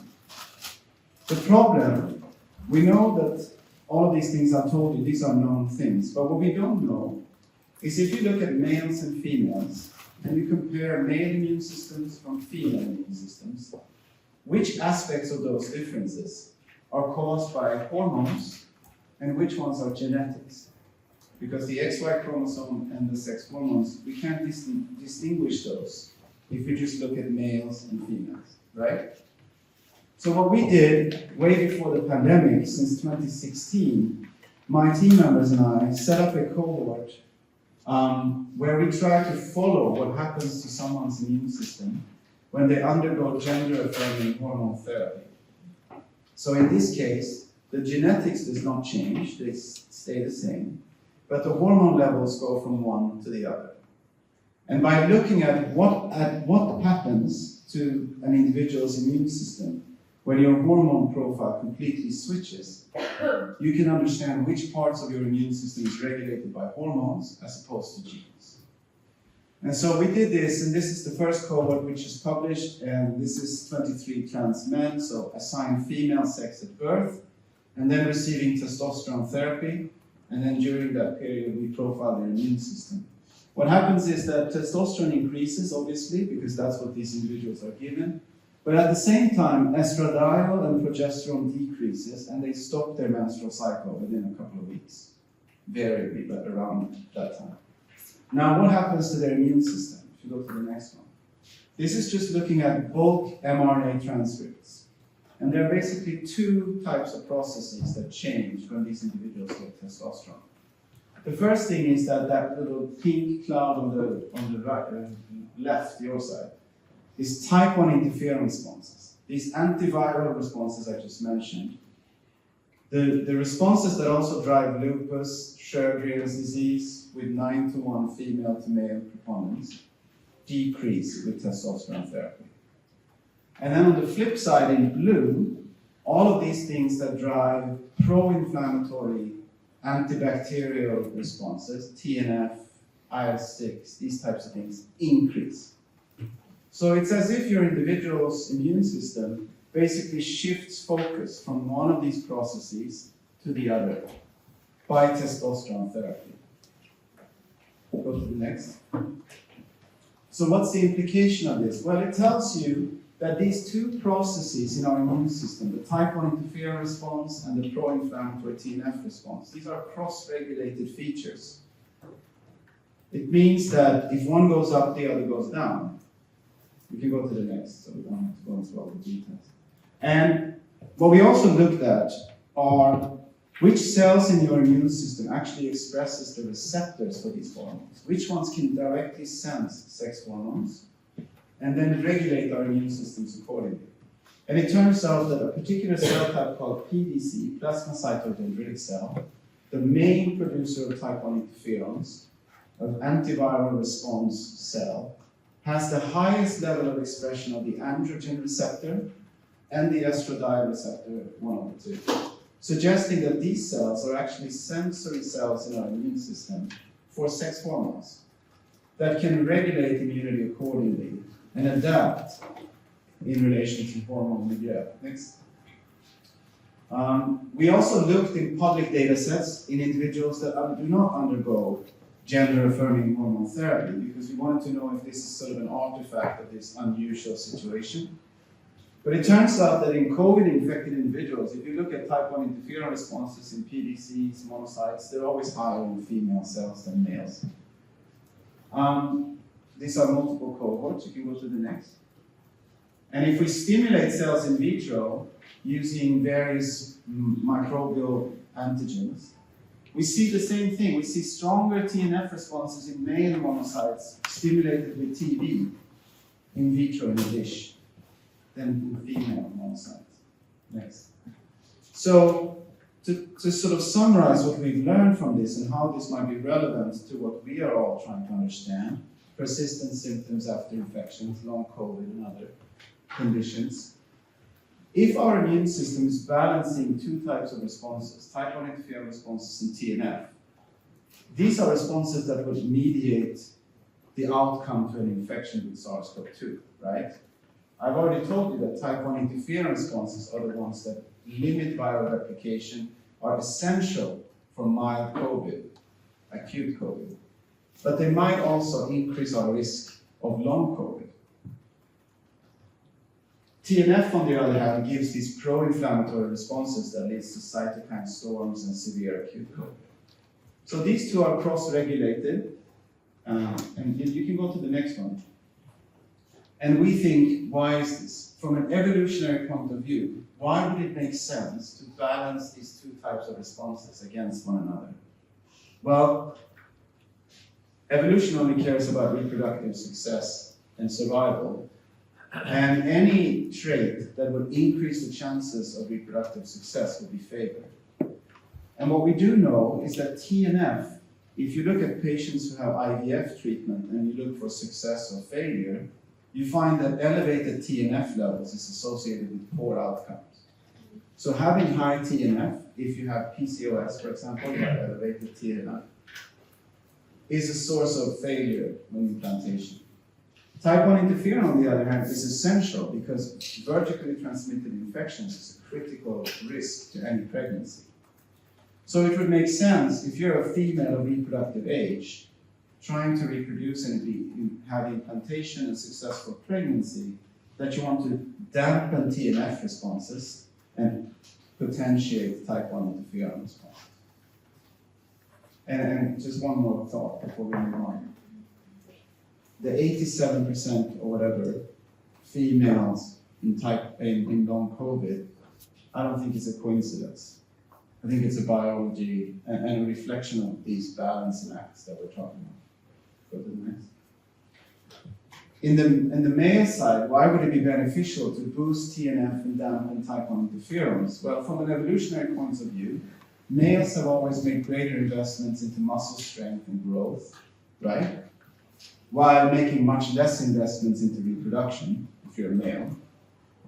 Therefore, potentiating TNF might have a really important point, because every time an individual exercises, TNF is released in the muscle and is essential for muscle growth.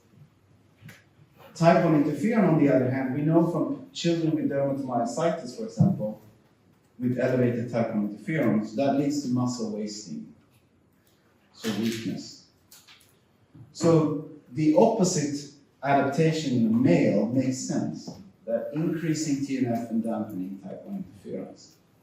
So what I'm trying to tell you is that I think these are evolutionary processes that have nothing to do with SARS-CoV-2 or other, it's to optimize other traits, but as a consequence might impact the risk of developing these chronic conditions. So this was published in September. If you find this interesting, please check out this paper. I'm happy to take any questions. I've worked with a phenomenal group of people in London and Stockholm. Thanks.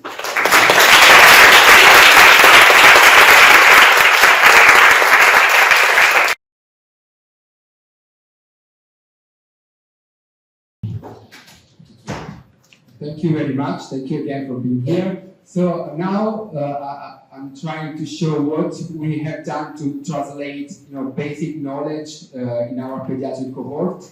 This afternoon we will talk about some therapeutic approaches we are trying. So I've received some funds to study long COVID with no involvement in any phase of our study. So for this initial part, I will go a bit faster. I just wanted to tell you how we are selecting our patients. So since the beginning of the pandemic, we set up a prospective follow-up of all COVID patients, microbiologically confirmed COVID patients that were seen in our hospital. So this allowed us eventually to have a prospective cohort of children that fully recovered from COVID and children that developed long COVID. So this was part of clinical practice, but also research. So briefly, we see all patients at 3 months, if they are fully recovered, meaning they do a normal life, basically. So we will have a lot of discussion about what is long COVID, but a child who's back to playing the activities, who was playing before, going full time to school, going out with friends, doing a normal child, whatever is the definition I will use, is a healthy child in this back, so it's recovered. In those who complain persisting symptoms, we do the most extensive workup we do to exclude at least all the diseases I know that could cause those symptoms. So I know the WHO definition is a bit conflictual on that, but really I wanted to be as much specific as possible. So every patient, first of all, does a workup that can last weeks to months as well to rule out any other possible diagnosis. In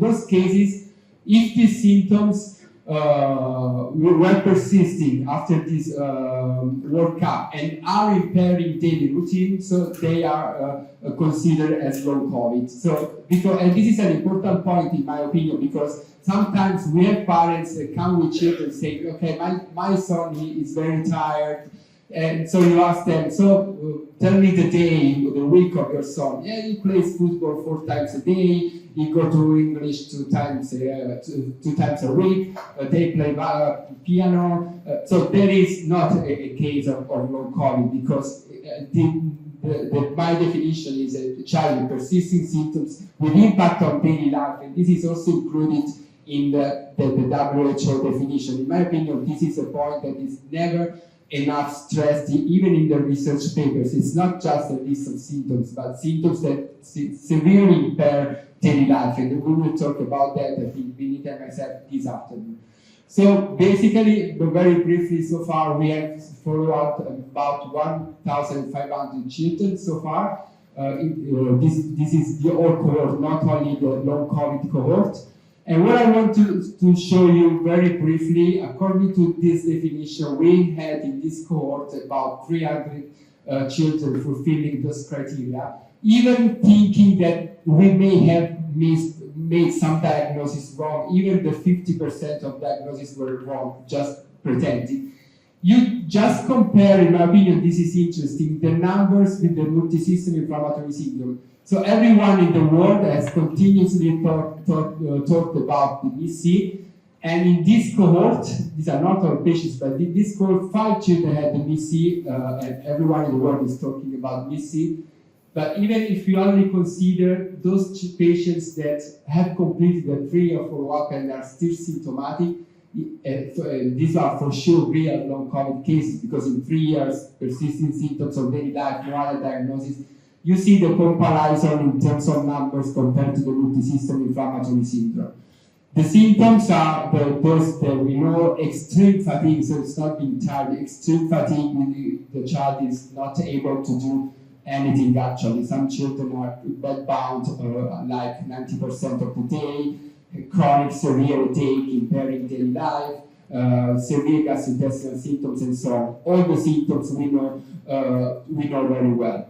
So very briefly, as we mentioned this today a lot, even in our cohort at every time point, the female sex was significantly associated with the risk of developing long COVID. Of course, we don't have only female patients, and particularly those with allergies in our cohort, and those infected with initial variants had a higher risk. But in terms of absolute numbers, we have much more patients infected even with post-Delta variants. It's only that the risk is lower if it's compared with the huge amount of children who got Omicron and post-Omicron infection. So this part is a critical part that is not, I'm going fast here. In terms of vaccination, we found that those children who were vaccinated before getting COVID had a lower risk of developing long COVID overall, but it's not a complete protection against long COVID. We found some unusual opposite evidence in older teenagers. Here, the idea was that we were a bit biased, meaning that only a minority of adolescents got vaccination before long COVID, but then they eventually, we have a biased selection for sure, because we are one of the only centers seeing long COVID patients in Italy. So maybe even the few who were vaccinated and developed long COVID came to our clinic. But so this is perfectly in line with studies from others showing that long COVID vaccination may reduce the risk of getting long COVID, but not entirely protect against it. And this is, in my opinion, another important point. And just a few days ago, another big paper on JAMA was published about the link between COVID and autoimmune disorders. And we have talked before a lot about chronic inflammation after long COVID. In our cohort, children who were infected with the original variant had a significantly higher risk of developing an autoimmune disorders. In this cohort, the prevalence was relatively high if we consider that we don't have perfect data, but this is what is thought to be the overall prevalence of autoimmune disorders in the general population. In our cohort, it was the double of what it was expected. Again, this is just about clinical data, so I'm going fast because I want to focus on more interesting and new data later. And again, we found that the children with long COVID had were at higher risk of having symptomatic COVID infections, reinfection. This can be either a bias, because those with long COVID can be more prone to be tested by ourselves, but we are having more and more clinical observation and even and also some studies showing that eventually those patients with long COVID, when get reinfected, had higher probability of having both a symptomatic acute infection but a worsening of long COVID symptoms. So that is probably, in my opinion, why even children are identifying their reinfections more frequently if they already have long COVID. So now, so I'm moving now more in details about translating evidence from adults to children, and I'm starting with what we know. Fatigue and poor resistance to exercise was clearly described in adults, so we wanted to replicate this in children, and we did it through a cardiopulmonary exercise testing. I know some patients' associations don't love this test because they can kind of trigger post-exertional malaise for a few days. But when we started everything, long COVID was completely neglected in children. So at that stage of complete neglect in the world, we had to even prove ourselves that the fatigue was real. And when it was compared to healthy control groups, all the parameters of the cardiopulmonary exercise testing, meaning muscular functional capacity, cardiopulmonary efficiency, chronotropic competence, and even likelihood of pulmonary vasculopathy were significantly higher expressed in patients with long COVID, in children with long COVID compared to healthy controls, so providing the first piece of the puzzle, in my opinion, that the fatigue complaint in patients, even in children and adolescents with long COVID, was a real phenomenon and not only associated, for example, to pandemic restriction. But then we know historically about post-orthostatic tachycardia syndrome, dysautonomia, and again here we had to start from zero again with the long COVID pandemic, so we wanted to replicate it in pediatric patients. And again here, I will give more details this afternoon when I talk about therapies, but this was the first study. We have more data now demonstrating that the heart rate variability parameters, which are very simple parameters of sympathetic and parasympathetic imbalance, were different in patients with long COVID compared with, in this case, with pre-pandemic healthy control. So second piece, very easy test, 24-hour electrocardiogram with heart rate variability, very easy. Many children have traveled from other European countries to do a 24-hour electrocardiogram in Rome. So this is also a point of thought, in my opinion. But then David mentioned a lot about the neurocognitive problems in children, so it's always easy to say, okay, those neurocognitive problems were due to pandemic restrictions. These were two sisters who were professional piano players, and then they got COVID. They had all the symptoms of fatigue or whatever, and for about 1 year they were both sisters not able to play piano anymore. As they were sisters, the easiest thing was to say, okay, it's psychological because the younger one saw the older one, and the brain PET demonstrated abnormalities when compared to a national database of healthy control duty with brain PET. It was the mesotemporal areas. This paper is being published with abnormal metabolism compared to healthy control groups in areas involved in several complex neurocognitive tasks. But we had also a cluster of children with anosmia or changes in mood. Again, when they were compared to healthy controls, we found consistently, this data are also published, abnormalities in the prefrontal cortex compared to the healthy control database. This was not done systematically because of lack of funding, but in all patients that we have done it, we found similar abnormalities. And so this was kind of another little step in terms of translating some knowledge in pediatric patients. But I think the most interesting part is here.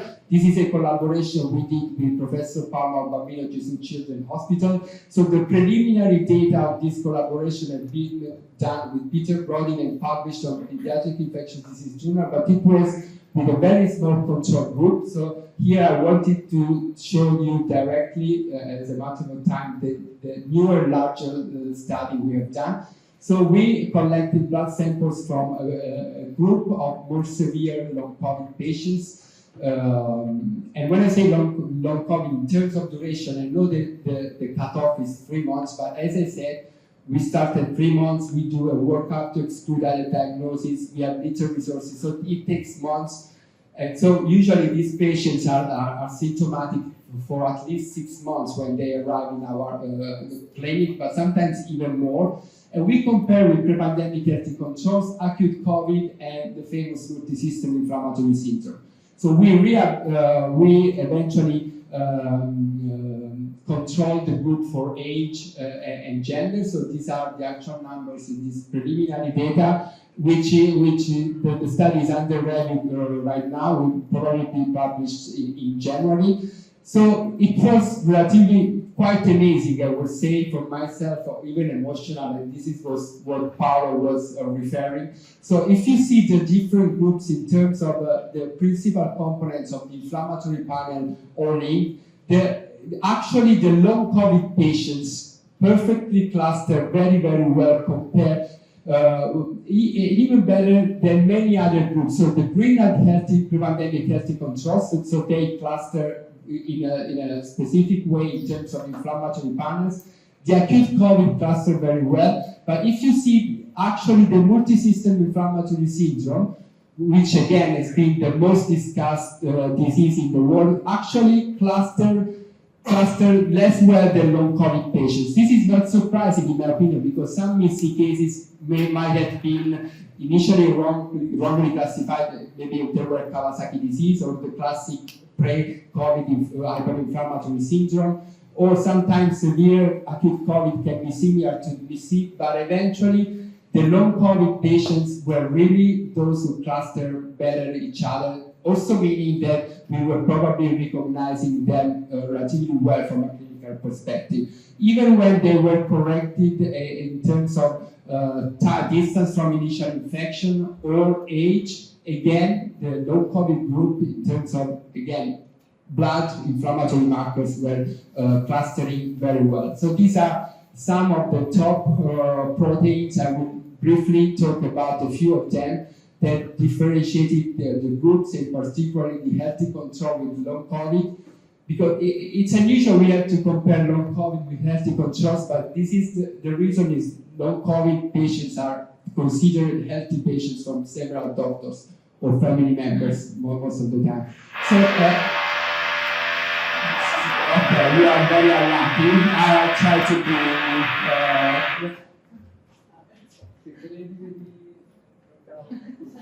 Okay, I think good that someone does so. So this signature that was selected by Palma Lab actually was taking a few of those proteins, were very highly accurately recognizing non-COVID patients when compared with healthy control and all the other groups. Of course, this needs to be validated, but this looks something as a very, very, very promising, and in my opinion, reinforce all what we are saying about non-COVID. So if we then selected those patients who had severe fatigue as well, compared to those that, because we know some patients have mostly neurocognitive cluster like memory issues, brain fog, or whatsoever. Those patients with extreme fatigue had a highly differential expression of FGF1, which is a stress-induced myokine, also documented in patients with chronic fatigue, in other patients with chronic fatigue syndrome and long COVID.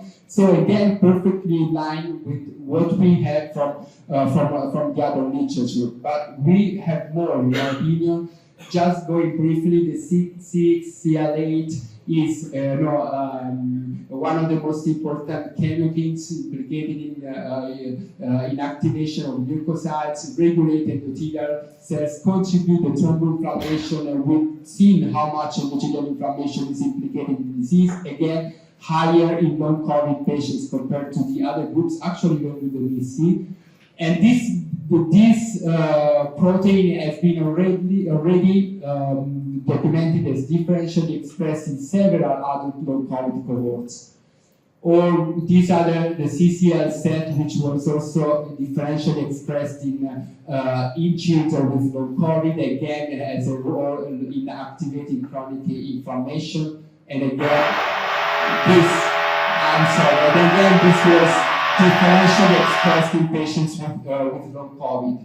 Or the CXCL1, again, chemotactic for activating T cells. And we've talked about T cells a lot of time this morning, and they come back again in the children somehow. And there are already other studies showing that this chemokine is increased in non-COVID patients. Actually, here it has a similar expression as acute COVID and multisystem inflammatory syndrome, which are acute hyperinflammatory disorders that no one questions from in terms of being real disease. And probably last, the OSM. This is another pleiotropic chemokine implicated in chronic inflammation, vascular injury. So again, all the phenomena mentioned this morning in adults seems to come back in our cohort of pediatric long COVID. We are also studying the microRNA profile in children with long COVID compared to pre-pandemic healthy control. So those children recovered. I'll go very briefly here because this is still a very pilot cohort, but we have preliminary data of differential mirin expression, again, in long COVID, those lasting a long time, or the whole cohort compared to children with healthy control. Actually, even those recovered from COVID seems to have a different mirin profile compared to those who never had COVID, suggesting that anyway, even those who recover from COVID, there can be something going on in terms of immunological expression. And this is an hypothesis proposed by Professor Palmer and colleagues. As in this pilot cohort, we are now implementing the enrollment. We found a downregulation of mirin implicated in this pathway, which again all point toward potential chronic inflammatory pathways in long COVID, as mentioned multiple times this morning from the adult literature. We've talked about microclots. This is another study, again, from the same consortium Brodin mentioned us. Thromboinflammation is being invariably documented in countless other studies. We didn't have the chance to measure microclots, but we could measure platelet activation, which can be an indirect sign of endothelial injury and chronic inflammation. And patients with long COVID, at least a group of them, this was again a pilot cohort, showed a significant baseline hyperactivation when measured with flow cytometry. So again, very objective data, while when they were stimulated, they both responded in the same way. So suggesting again a chronic ongoing stimuli in these patients. This was also in line with Lyle-Joker's data. So concluding, I really believe, of course, a significant, in absolute number, a huge amount of children are suffering from long COVID from months to years. And in my opinion, all the data suggest that adults and children may share similar immunological pathways, including chronic inflammation and thromboinflammation. Some diagnostics, also when Peter was telling us they were looking for the cohort of long COVID patients with abnormal or objective findings. In my opinion, some tests are very easy to be done and can help selecting those patients, and eventually when they are consistently done with a well-standardized protocol, most of the time, I don't recall actually any long COVID patient that had both these tests normal, and these are very easily done in every pediatric and adolescent clinic. And of course, there is, in my opinion, concrete hope that proteomic can be implemented. This is our goal, to try to implement similar diagnostic tests for recognition, for inclusion in clinical trials, but to expand this not only to long COVID patients, but of course to patients with ME/CFS, and let's not forget that most long COVID patients also have the ME/CFS criteria. And I will conclude with that. I will present all the team involved in this in my afternoon presentation. So for now, thank you, and I will give the talk to Leah for the second time.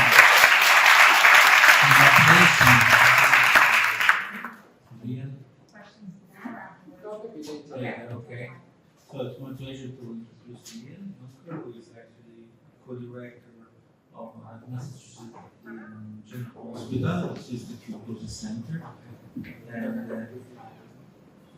yeah, I'm going to change presentation.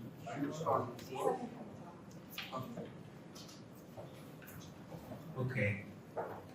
So yeah, it's a pleasure to have you here. Thank you. Thank you so much.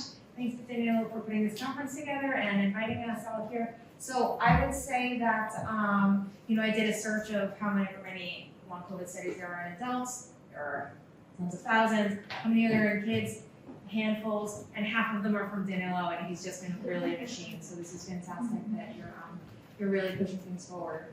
So this talk is about covering what we've been learning from adults and how it translates to kids. I sort of took it a sidestep a little bit and thought about PASC generally, or post-acute sequelae of COVID generally, because I did do a lot of work looking at multi-system inflammatory syndrome in children, and that being the most severe version of post-COVID syndromes, and that we can actually learn a lot.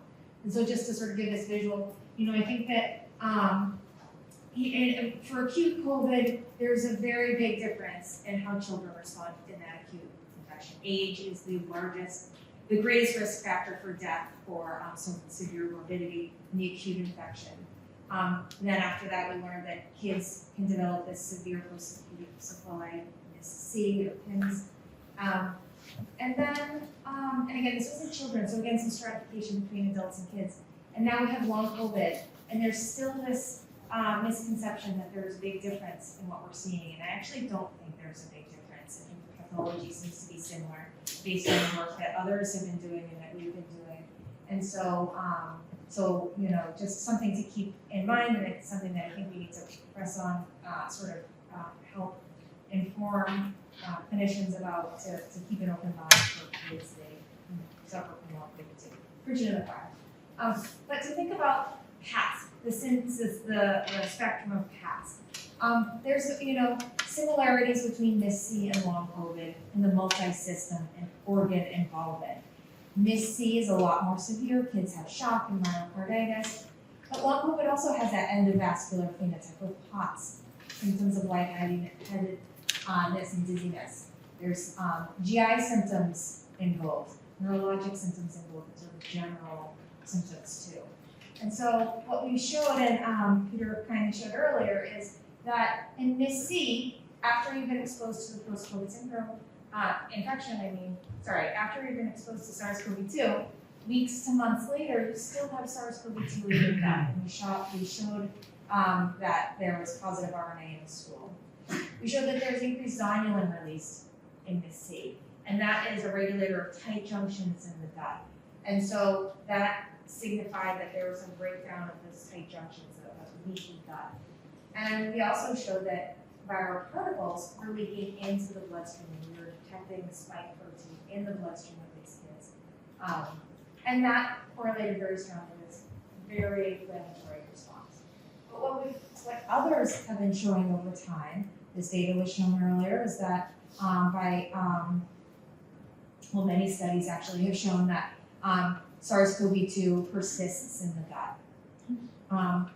This was not shown earlier, but there's increase in zonulin release in long COVID. So again, there's that marker of this leaky gut in long COVID. And there's also spike proteins in the blood, and this was detected. There's been a few studies that have been coming out over time as well. So there seems to be this same sort of sequential march. And so what we've been looking at is what does this mean? Sort of taking it one step farther, if you have spike in the blood, what does that mean for your inflammation? And again, we're going to look back at what we've learned from MIS-C and we've been working on some things in parallel. So with MIS-C, we did this intensive profiling where we looked at kids with acute COVID, MIS-C, and then healthy controls.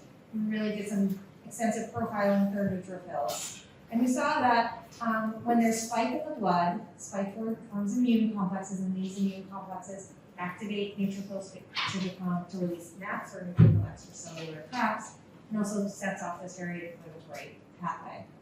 And so again, this is just the data that we published looking at MIS-C.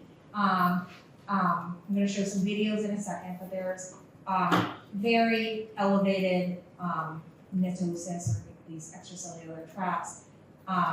And there's also markers of cell-free DNA are increased, and that's another marker of NETs. And then other sort of myeloproxidase marker of NETs. And here's some videos. So in the top video, our healthy controls, you put them on the plate, and a couple of them die and turn green. So here's just looking at a light microscope. Here is a dye to look at DNA, so you can only see it when there's a breakdown of the cell membrane, where it either dies, it sees like a tight circle, or when a neutrophil cell, the net is released, it forms more like a puffy tennis ball, or sort of spreads out.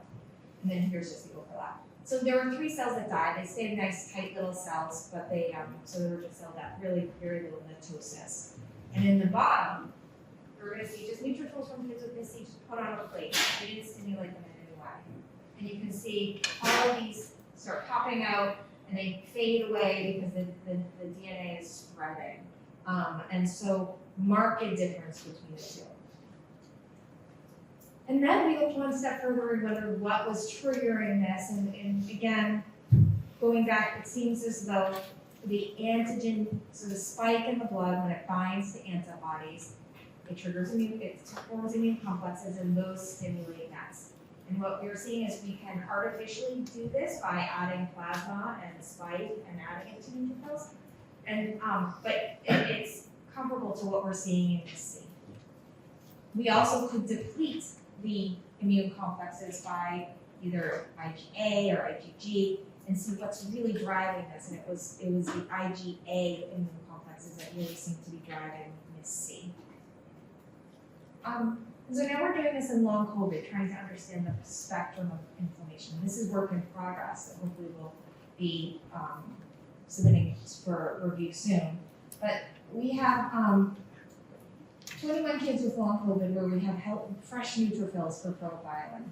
We had 19 kids with from MIS-C who we're using to compare again to see the spectrum of CASC. And then we have 60 controls. And again, what we're seeing is remarkable neutrophil extracellular trap formations. And here's just an example.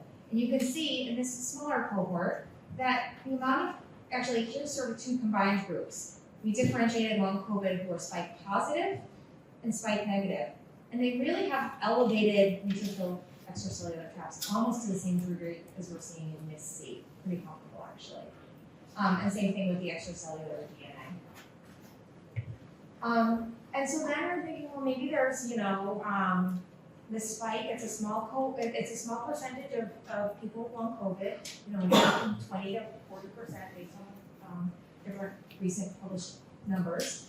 But we wanted to see maybe there was some dose-related, response. Maybe in MIS-C there's a lot of antigen that you're getting all at once, whereas in long COVID it's a little more indolent. The spike can come and go over time based on what others have found. And so we do see a dose-related curve. So the more immune complex that you have, the higher neutrophil activation and sort of, and then we looked at cytokines that correlate with these as well. And I'm just showing the spike positive as compared to the MIS-C. These are, the color coding is normalized to healthy controls. So white is that they're the same as healthy controls. Red means those cytokine levels are elevated. MIS-C is a very inflammatory disease. There's a cytokine storm, so there's lots of reds and a lot of elevation compared to healthy controls. But sort of remarkable that the long COVID patients also have these elevated inflammatory response, and there seems to be some patterning we're starting to see. So how can we treat PASC? I want to sort of talk about some of the efforts that we're doing really quickly. I know we've got a lot to get through, including some time for questions, but I want to share some recent data too. So we're looking at this leaky gut, and in my mind, there are 3 different ways of targeting long COVID. There's targeting the reservoir, right? So people tried Paxlovid in large cohorts. The large cohort, it didn't work, and David already pointed out some of the things that we need to consider, but that's an important strategy. The second is targeting this leaky gut. So sort of creating, if you're going to have a reservoir, maybe you can contain it in the gut if that's where in fact the reservoir is. And so that's a strategy that we're looking at. And the third one, which has a lot of interest and activity in adult patients, is targeting the immune response. So the microclots, the monoclonal, the hyperactivated T cells and B cells. And so you can sort of see that maybe there's probably a multi-pronged strategy that needs to be done to target the different places. So lorazepam is the treatment that we're using to target this leaky gut. It regulates tight junctions. It helps restore tight junctions. Here's just an overview. I'm going to skip this time. But it's very safe too, which is reassuring. It's very safe. And so it is an oral medicine that is not absorbed into the bloodstream. And so it has very limited side effects because of that. And it's been extensively studied, often and most commonly in celiac disease. And so when we look at our cohort of kids with MIS-C, so again, learning from what we've done in MIS-C, antigen levels are high, and you treat them with, here's all of the antigen, spike, S1, nucleocapsid. Many had detectable levels. You treat them with IVIG or steroids, it actually did nothing to change their antigen levels. This is our first publication showing the impact of lorazepam. We had a very severe patient who was hospitalized. For acute COVID. He was in the hospital for a while and then developed MIS-C. And we have a few things we looked at: CRP, but most importantly, I want to and other inflammatory markers and fever. But here's the red is the spike. So when we treated with IVIG and steroids, you saw the inflammatory markers go down, but they came back. And we saw the spike levels were persistently high. Then we treated with lorazepam, and there was a remarkable drop in the spike levels in the blood, and that corresponded with a drop in inflammatory markers. So again, this was the first proof of concept that maybe targeting this spike leak was helpful. We did an open label trial where we gave 4 patients lorazepam and just retrospectively compared them to those who were not. And even in this open label group, we did see faster resolution of GI symptoms and faster clearance of spike. But that was limited by being open label, so we were a little biased, essentially. So we just completed a phase 2 randomized placebo-controlled trial where we were blinded as to who was treated with lorazepam versus placebo, in addition to whatever their standard MIS-C treatments were. And we had 6, it was, admittedly a small trial still because MIS-C was rare, even more rare now. 6 treated and 6 with placebo.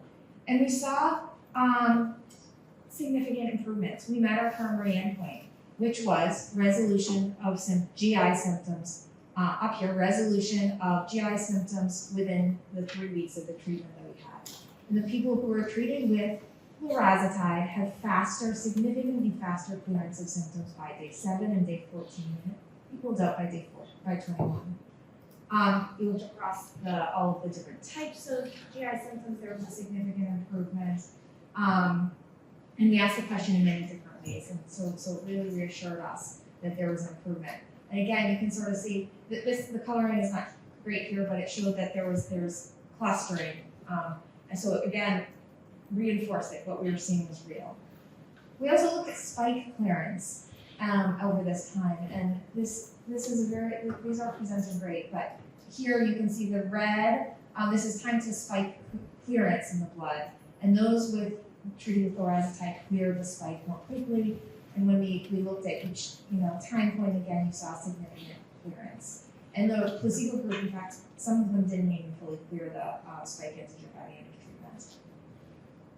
treatment. Interestingly as well, we saw, I'm going to skip it for the sake of time, but there was some antibody data that was sort of interesting as well.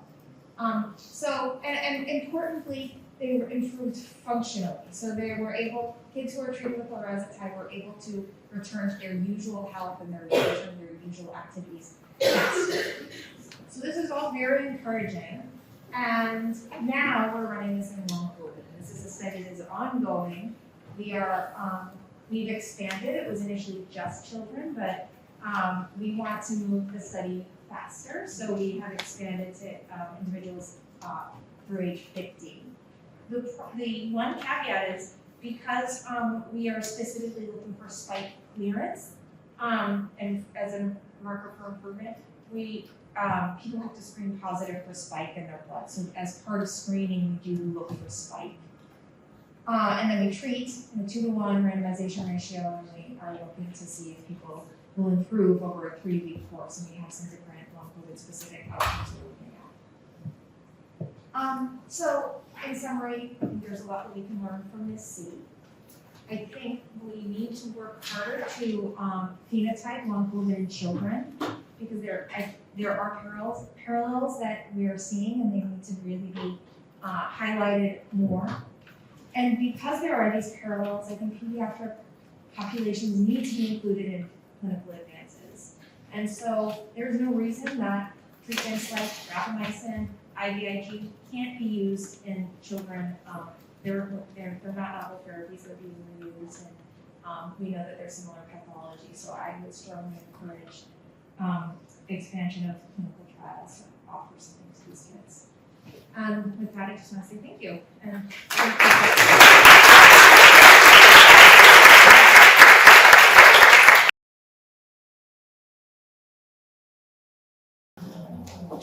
Thank you very much. Okay, that's better. And thanks in particular to Danilo, but also in part to Danielle. It feels a bit like payback time because when we started looking at incorporating long COVID into the global burden of disease study, we quickly realized that published studies were useless. We couldn't get enough information out of it. And so we put out a call to a whole bunch of researchers that we knew were sitting on follow-up data. And we got fantastic response, including from Danilo and Daniel. So thanks very much for that.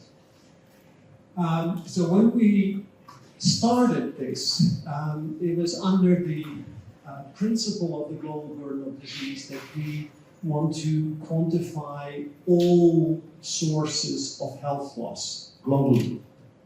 And so when this new concept arose that there is a serious post-viral syndrome for SARS-CoV-2, we said we have to tackle this. And we concentrated on the types of symptoms that aren't easily captured by any other disease estimates. And so we decided instead of having, instead of,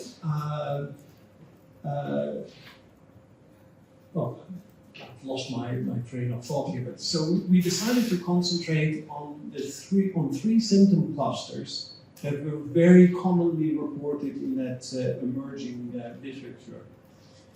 It was also a little opportunistic because those were things for which we had disability weights, which are key to quantifying health loss in the global burden of disease study, where we can then make what we call years lived with disability that are the non-fatal component of disability-adjusted life years. And that's the common metric in which we quantify the health loss from all conditions.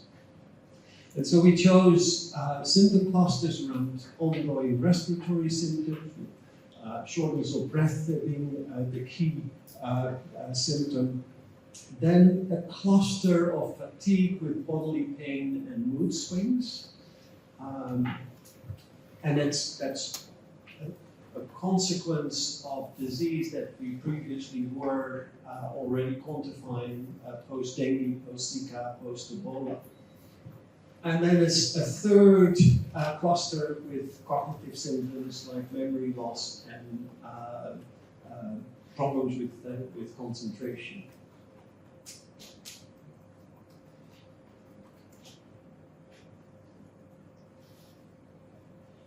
So these are these disability weights where they range from 0 to 1, and 0 is perfect health and 1 is perfect ill health, if you like. And so you can see the values here for different levels of respiratory symptoms mirrored on the disability weights that we use for COPD. The cognitive ones are mirrored on mild and moderate dementia. We did not use severe dementia because that seemed out of range for the kind of symptoms associated with long COVID. And then this post-viral fatigue syndrome with its own disability rate. Next is, so as I said, extremely low yield from a systematic review. Because it largely was counting symptoms or where it was reporting the single symptoms, it didn't quite fit with the constructs that we have. We turned to two large sources of administrative data, the private health service database that we were able to analyze. And we worked with Ziad Al-Ali, who has done extensive work on the Veterans Administration data in the US. Big advantage, enormous numbers. You can clearly identify cases and controls, but a big drawback is you have to rely on reports of symptoms through ICD codes, and we know that it's very deficient. So it's not very specific, but with the large numbers, it does help to see patterns over time.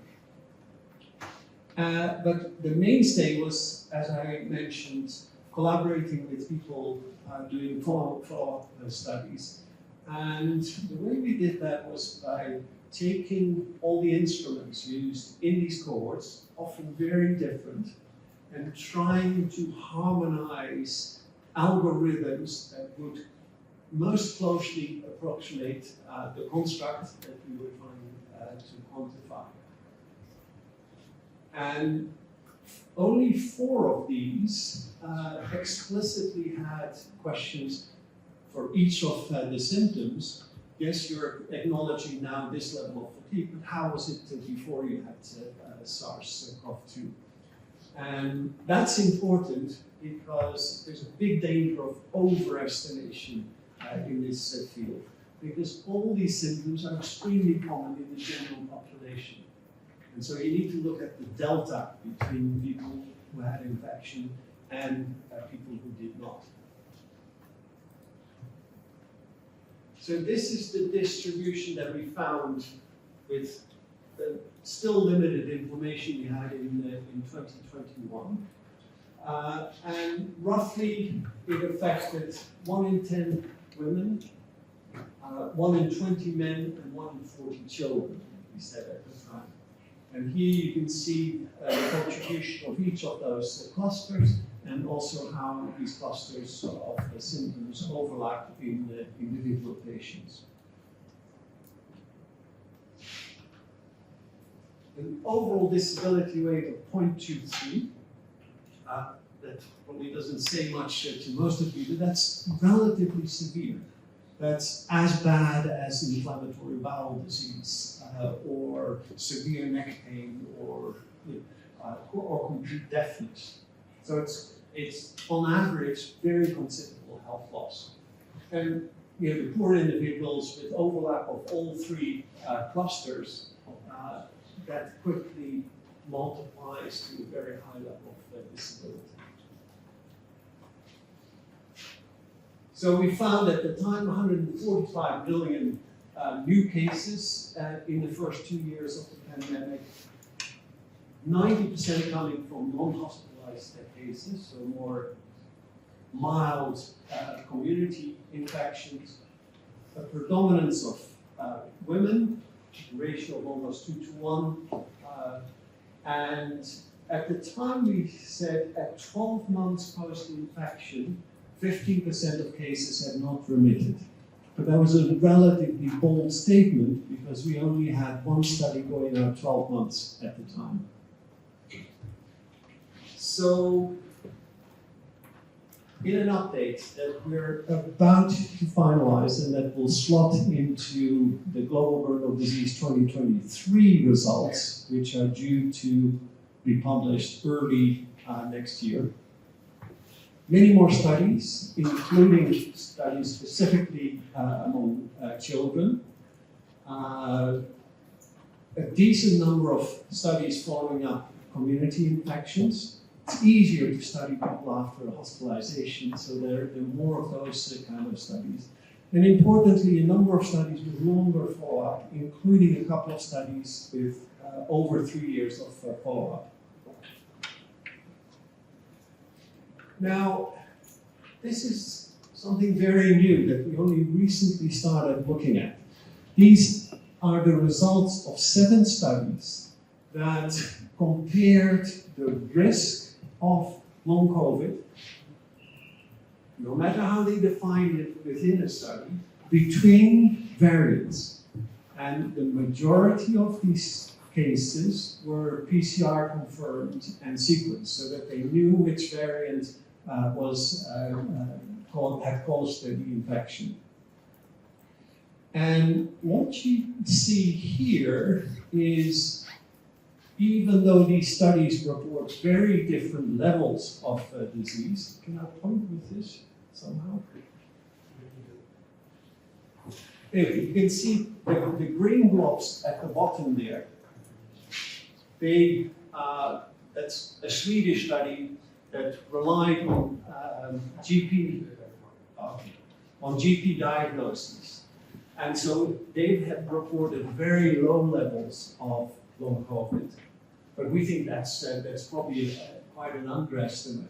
And so when you just take the studies as they are, they're all over the place. Once you put in statistically random effects on each study, you see that, and you multiply the random effect with each of the data points, and you can see that they much more closely follow a very similar pattern. So the green ones over time show very similar results as we see from these other studies. The conclusion from this is that there's a big gradient over time dependent on the type of virus, in the risk of developing long COVID. Much, much higher with the wild virus, and then diminishing over alpha to delta to Omicron. This extends out to the middle of 2022. What's happening after that, we're of course not sure. What we're doing with our current estimates is assuming that this wonderful curve that we've drawn will continue to follow that trajectory.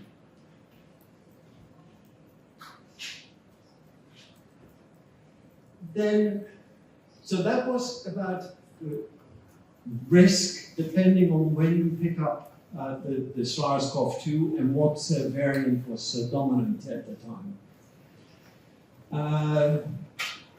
These are follow-up studies that start with identifying cases and then over time look at how long these symptoms are persisting. This is a graph that we've made for those under 20 in community cases. And you can see that there are quite a lot of different studies that contribute to this. And this then says, okay, this is the initial level of disease. Over time, people get better. And what is there for the amount of health loss over that trajectory of recovery that we then capture with these disability weights in our metric of values. For hospitalized cases and ICU cases, we had far fewer information for kids, and so we ran models with adults and children combined. And you can see in these that for more severe cases, that the initial risk is greater, even more in ICU cases, where you can argue, well, there's an overlay of what's also known as a post-ICU syndrome with very similar sort of symptomatology as with long COVID. But that they follow a relatively similar pattern of recovery over time. What these new data tell us is that we overestimated the pattern of recovery because we had so little information going out long enough to inform that. That instead of a relatively rapid recovery and 15% of cases after a year still having symptoms, we're now coming up with quite a bit longer durations, having that much more information to inform this, and therefore you get quite a different buildup of estimates because the incident cases stay a prevalent case for much longer and therefore accrue many more DALYs than we originally had estimated. The decline in the risk, depending on variant and time period and whatever influence of past infections and vaccination, leads us to make quite different estimates on the amount of disease and the amount of incident cases of these different symptom clusters. You can see quite a drop already from those who got their long COVID in the middle of 2020 to just 1 year later. And those estimates drop even further if you go further out into the pandemic.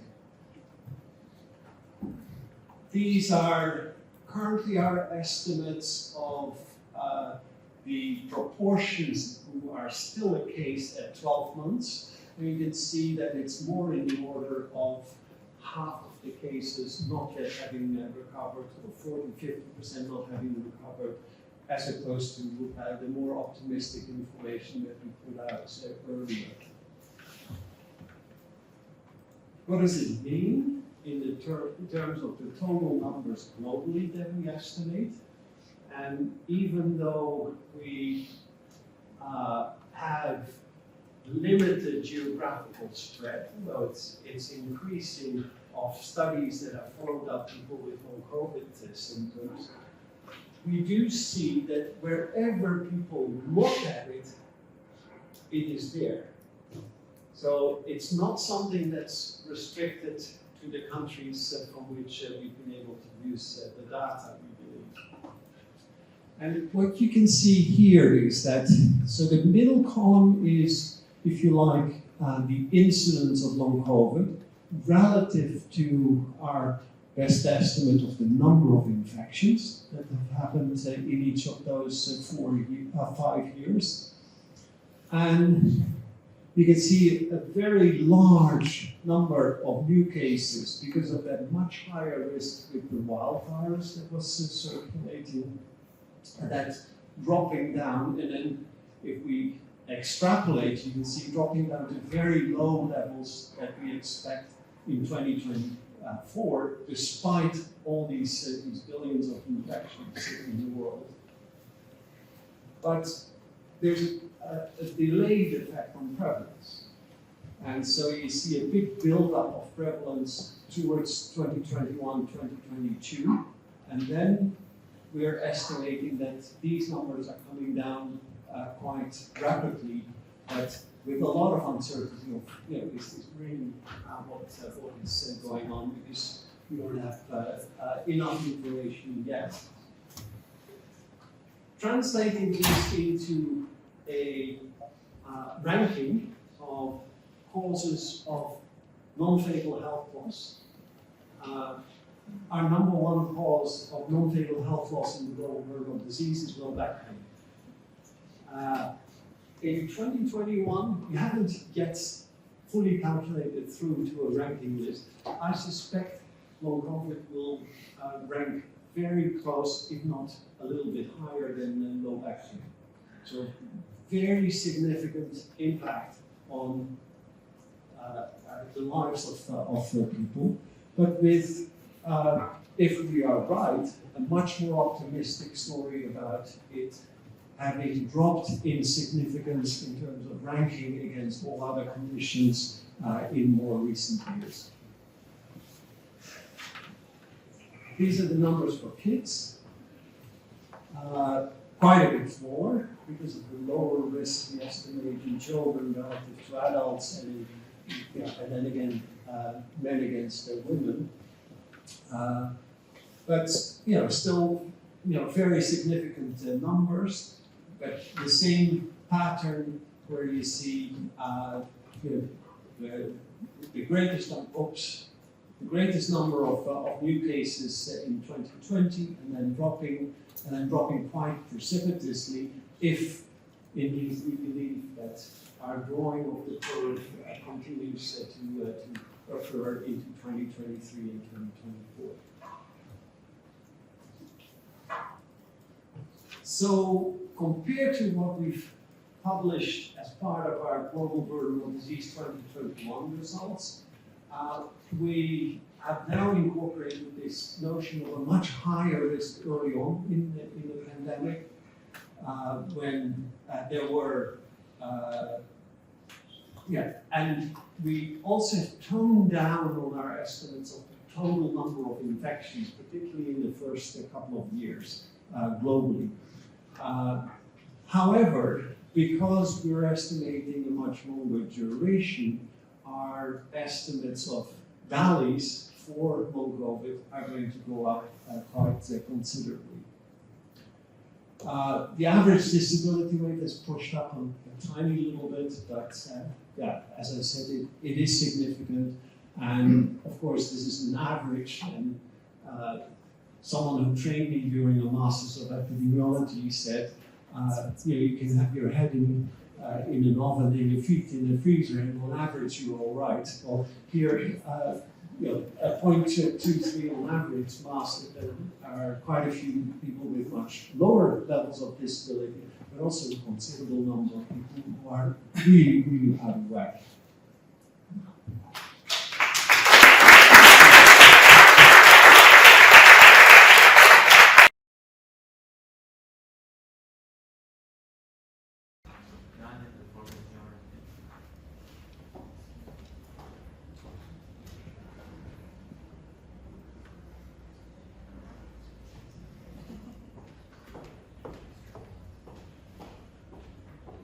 Добрый день, мне очень приятно быть здесь, я рад вас всех видеть. И я надеюсь, что вам понравится мое выступление. Oh, sorry, yeah, you didn't understand me. I'm really sorry. But that's exactly what happens in research when we study different things. Like, right, we are immunologists and clinicians and researchers and patients, and all of us, we have different views, and we have ego, and we have our research, and we have somebody else's research, and we need to try and find the common language, like English is current accepted English in international research. So I don't have any conflict of interest whatsoever. I don't receive any funding with regards to long COVID, and never received, apart from a small grant from British Embassy in Moscow, which were very kind to help us with our research. Something I wanted to show you is this map. And these are greatest empires that have ever been created in this planet. British Empire and Russian Empire, and so British Empire, Mongol Empire, Russian Empire, the kingdom. Roman inspires me. China. I just took the top four, the most prevalent. So a storyline of power that been ruling the world. So all of us, we can have our own opinions about this, but we need to admit, we need to accept that the power and money to a certain degree impacts the world. And we should not forget this. And we should not forget the story of Theranos and Elizabeth Holmes, because it's a very, very interesting story, and most of you, I guess, know it. If not, I would highly recommend looking, reading, watching. It's all started with very good intentions, great intentions. She really, I believe that she believed in what she was doing at the beginning, and then with good intentions, it came up as one of the biggest fraud in the history of everything, I guess. And if you look at the faculty panel of this meeting, which I'm a part of as well, it is quite Anglo-centric, isn't it? But again, for a reason, right? Because this is where research is coming from, this is where funding and resources are available. So we need to keep this in mind, to bear this in mind. And this is our life. I'm sorry I stole this from a good friend of mine, shared this slide with me, a cynical slide of academic research, because that's what happens over and over again. We do research, publish papers, get grants. And we publish papers to get grants and grants, get grants to get going, right? So that's a vicious circle. Something I will be talking about is boring methodology and standardization, and the outcome standardization, as well as other things.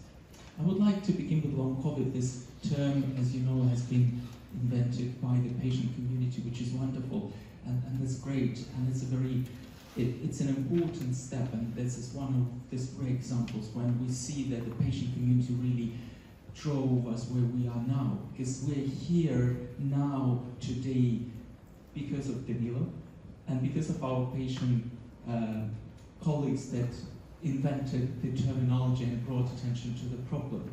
However, throughout my talk, I would like to try to pass my personal views that I think we need to try and slightly move away from the initial term of long COVID, or at least reach an agreement and possibly harmonize the terminology. So this is a post-COVID-19 condition, as you know, developed by the WHO. I know that this terminology has been heavily criticized, but what they tried to do is, obviously comes from very good intention, they tried to harmonize and define something that has not been defined previously. I will leave aside, I will keep aside the political side of it, so the development of the term that would be distinct, term that had been invented by, that been developed by the WHO, etc. But it says that it's, as all of you know, a confirmed probable SARS-CoV-2 infection, in people experiencing symptoms that last at least 2 months and occurred within 3 months of acute COVID. But there are other definitions, and people invested their time, and funders invested a lot of money in the development of these projects. So, of course, they also there's some geographical predisposition to use one or another term. So, as you know, and I'm sorry, there's a wrong reference here. It should be a JAMA paper, obviously, from colleagues from the US that used this symptomatology-based approach in providing definition of PUSC. But recent endeavor, in which I'm sure all of you are aware of, in the US, tried to develop long COVID definition, right? So is it the same long COVID as patient defined at the very beginning, or is it a different long COVID? So would patient community agree that this term is equal to what they meant originally? I guess it's more a question to our patient partners. But that's, again, long COVID is an infection, chronic condition that occurs after SARS-CoV-2 infection presented for at least 3 months. So 3 months is this threshold that's been selected in this definition. And if you go across the definitions, and I think they beautifully collated this table in the initiative, there are still discrepancies, right? Because you see that some definition they use they align with term long COVID, others don't, right? We have attribution to infection, so some of them they say that it will include a symptomatic mild and severe COVID, so UK NICE doesn't have it, SOH doesn't have it, WHO children does not have it, right? So there are differences in definitions. So I'm bringing attention to this because, yeah, that's a small thing, but we're defining this in our studies. Most importantly, think of this will be definitions used in clinical trials for subgroups of patients that will be targeted with treatment. So there is timing, in some definitions it is present, in others it's not. And clinical features, as you can see, there's a lot of discrepancy as well as patient-oriented features, as you can see, some of them include risk factors and others don't. And I think Danilo made a very, very important point about symptomatology making an impact on daily functioning. Because there's so many studies that have been showing that symptoms occurring, persistent symptoms after COVID. So are we talking about long COVID, or are we talking about something else? So I've been leading a number of cohort studies back in Moscow, and this is one of the first studies that have been published in pediatric populations. So our study, we managed to record symptoms over time. As you can see, symptomatology, something that we see across the board on over 500 children, and we also looked at some risk factors with elder children and some possibly links with allergic diseases, although it's not very robust. It's based on symptoms. It's just based on symptoms, although we've seen a very, very nice decline over time, suggesting that possibly the children recover over the period of time. But what we did then is, and this is aligns very well with what Theo was talking about, we ran another cohort at the time of Omicron, and at the time of Omicron we were fortunate enough because in Russia many worried parents, they bring their children with common flu, with common cold to the hospital and say, oh, my child is dying, it's a fever of 38.5, that's it, please admit them to the hospital. So, and for the sake of, I don't know, it's difficult to explain why, but many of these children are getting admitted to the hospital, hundreds of these children. So we used this opportunity and we looked at the time of Omicron at hospitalized children with Omicron, PCR positive, express test positive, versus PCR negative, express test negative children with common cold, and there was absolutely zero difference 6 months later. no difference whatsoever in any of the symptoms. We use the same questionnaire that been used in our previous studies. If you compare it with previous variants, there's a dramatic difference both between those children that have been exposed from our cohort that I demonstrated on the previous slide, from initial variant and reference group and initial variant and Omicron, initial variants and reference group and initial variants and Omicron variants. So there is something there. As you can see, there are dramatic changes, and fatigue that is commonly reported as one of the major symptoms, obviously, has been also different to a substantial degree between the groups. So this is very well aligned with what Theo just been showing. But not just this. We're talking about long COVID, but look at this wonderful graph. So you can see patients and control subjects. So there's a huge level of fatigue, much larger incidence than controls, and weakness and dizziness, difficulty lifting things. And there are some other activities, as you can see, so tremendous impact on quality of life. But it's not long COVID, it's botulism 4 years after infection. So this is something that I choose the very dramatic example, and that's actually the only very well conducted study on botulism with controls. This is something that you see in botulism. You see it in other infections, as you know. You see it in dengue, for instance. You see post-dengue syndrome, and again, I selected this study because it has control groups. You have dengue patients and you have people up to febrile illness, and still you see individuals who are fatigued, and that's a substantial number. And it's very important to remember this, in my view, because we're talking here not just about long COVID, we're talking about a much broader category, about post-viral illnesses. And we've been talking about this for decades. It's just that COVID instigated new interest in the subject. So this study been published almost 20 years ago in the BMJ, and it's an Australian study that's been looking at individuals. And as you can see, they're saying what is already known on the topic of post-infection fatigue syndrome. That means diagnostic criteria fatigue syndrome may follow abstain virus infection, etc., but not common viral infections. But what authors found in this study is that 12% of participants at 6 months had different disabling sequelae. So again, we're not talking about long COVID here. We're not talking about SARS-CoV-2. We're talking about different virus and viral infections, and all of them resulted in a similar degree of resolution of the symptoms over time.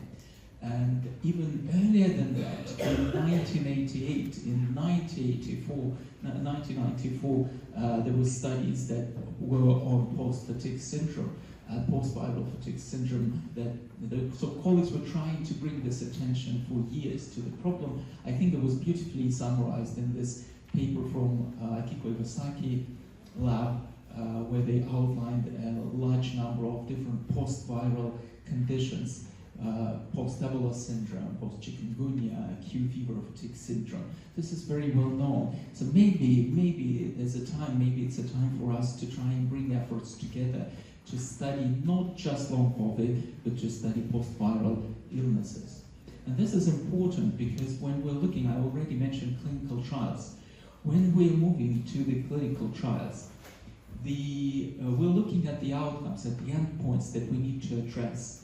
And in order to address these endpoints, we need to select them. And we can select hospitalization or some objective measurements like lung function test, the biological markers, or needs and rescue medication, quality of life, morbidity and mortality, symptoms. There's so many different things that we can select from. And we can measure these things in a multitude of different ways using multiple scales. And examples referring to other fields demonstrate how people were using thousands of instruments over the years. And that's something that we do and something that happens, and sadly results in problems. And I don't want to bring an additional layer of complexity here, but I will. This is a meta-analysis on treatment of pain in fibromyalgia, which demonstrates, if you look, all of you are very familiar with reading meta-analysis, it demonstrates an effect of an intervention. So you see how effective intervention is. However, you see this dotted line, and this dotted line means minimal clinically important difference. So something that, well, actually, the numbers that we see on the scale, even if it's statistically significantly different, whether it really reflects whether the patient feels it, whether the patient feels the difference. And if you look at this meta-analysis, no, patient doesn't feel the difference. Although statistical difference is there. And this is very important. And same sadly applies to biological markers, because we've seen beautiful presentations, and again, I'm not trying to tackle what being presented, it's just for us to remember that this should all be taken in, so that methodological mutation should be taken into consideration. Very often, first of all, in biological markers, we're talking about association, and we don't know whether the statistical significant difference is biologically meaningful. So this is not certain very often. And secondly, the success rate, I'm just using again, thanks to my friend, all of those who passed this slide to me, a success rate of colon cancer biomarkers with thousands of publications, over almost 2,500 biological markers are identified and tested, and that's what people continue doing. And only 3 diagnostic biomarkers that are used clinically. So again, just for us to remember not to get into the same potential pitfall. So I'll just skip a couple of slides. So, and just to remember that obviously depending on the outcomes, policymakers will make decisions because they will value the outcomes much higher if they are more relevant or more disabling, like there was demonstrating the weight. So in order to harmonize, we run core outcome set processes trying to reach an agreement on the most important, critically important outcomes to be measured and the optimal ways on how they should be measured. And this doesn't mean that other outcomes are not important, it's just unrealistic to measure everything. That's why we've developed a couple of core outcome sets. Again, I won't stop on the process just to show you, so you can look at the publications in the Lancet Respiratory that's on adults, the PCCOS project, and then we continued into PCCOS Children project where we developed the core outcome set for pediatric population. Many of you have been involved in this, so again, I don't need to stop on this in great detail. Those that are unaware may have a quick look. But I think that this is again very important. The selection of outcomes and the reporting of outcomes is very important, and we need to bear in mind that clinical trials, particularly in such a heterogeneous condition as long COVID, will be focusing on different aspects.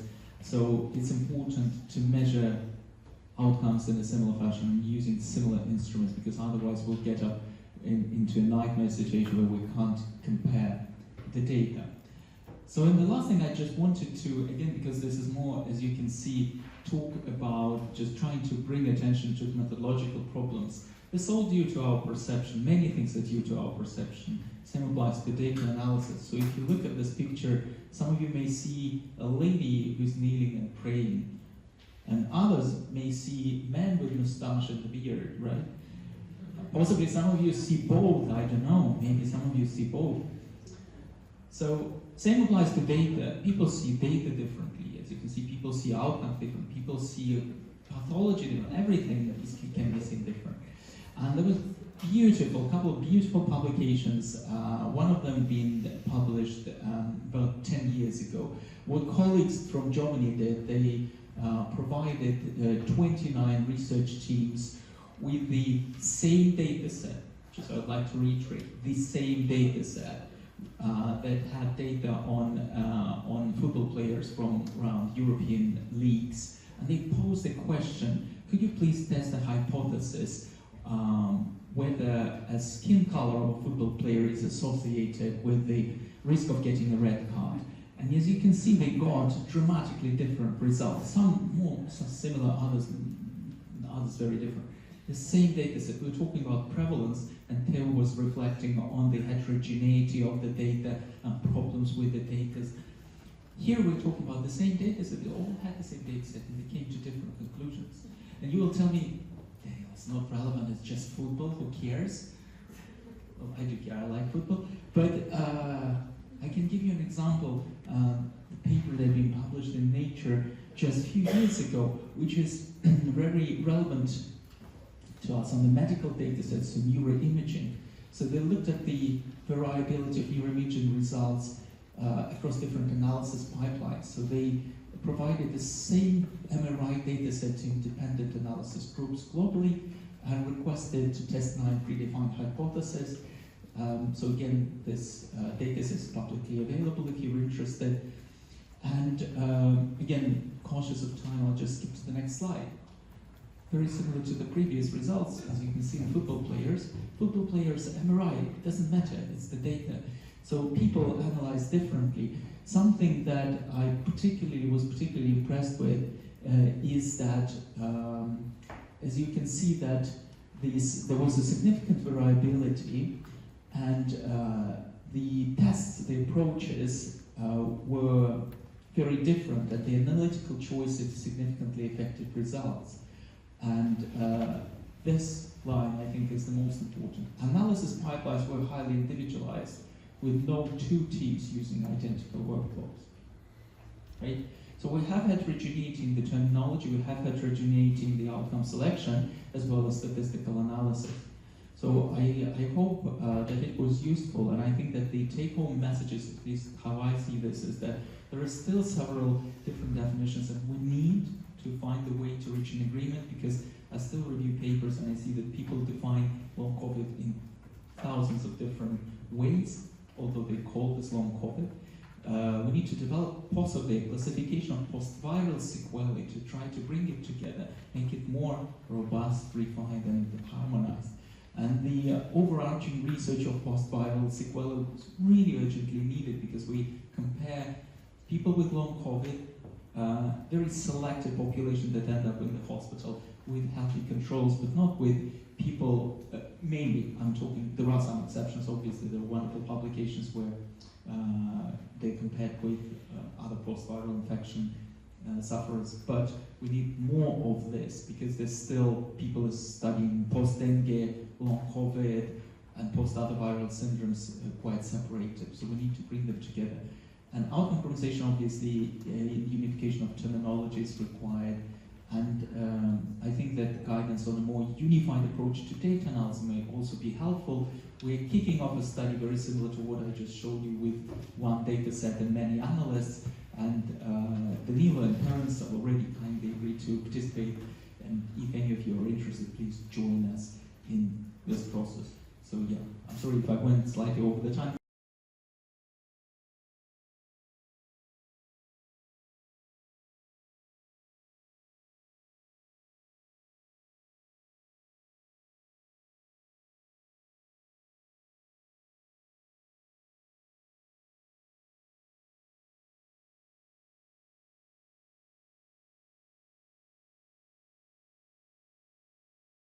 Knowledge for my presentation. So of course, I am the first one who was trial for long COVID in children in Europe, and even more in Italy. We are really struggling to have resources to do so. Personally, I've applied several times.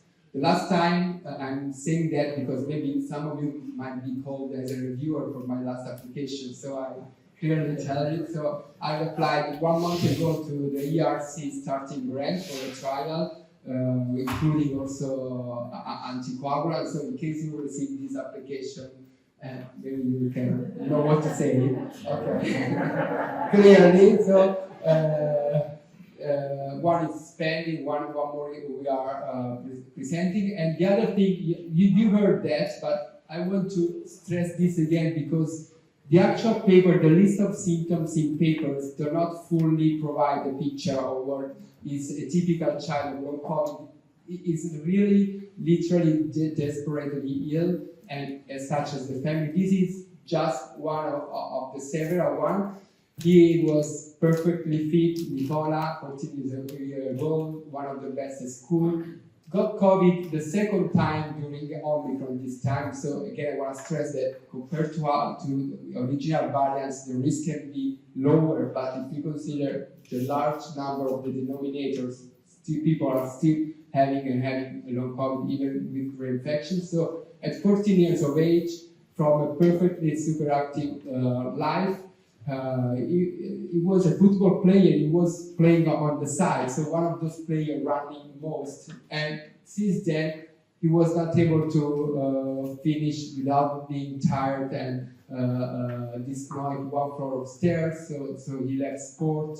He stopped going out with friends. He started having memory issues. He started struggling to needing much more efforts to study and to remember the things he was used to study in some hours, for example. And so he started crashing while trying to push himself, and slowly he was unable to attend full-time school. So this is a very classical situation. I actually have children or young adults since a while stating some patients had cancer as well. So they told me when I had cancer, at least I had some chance, some hope, something to try.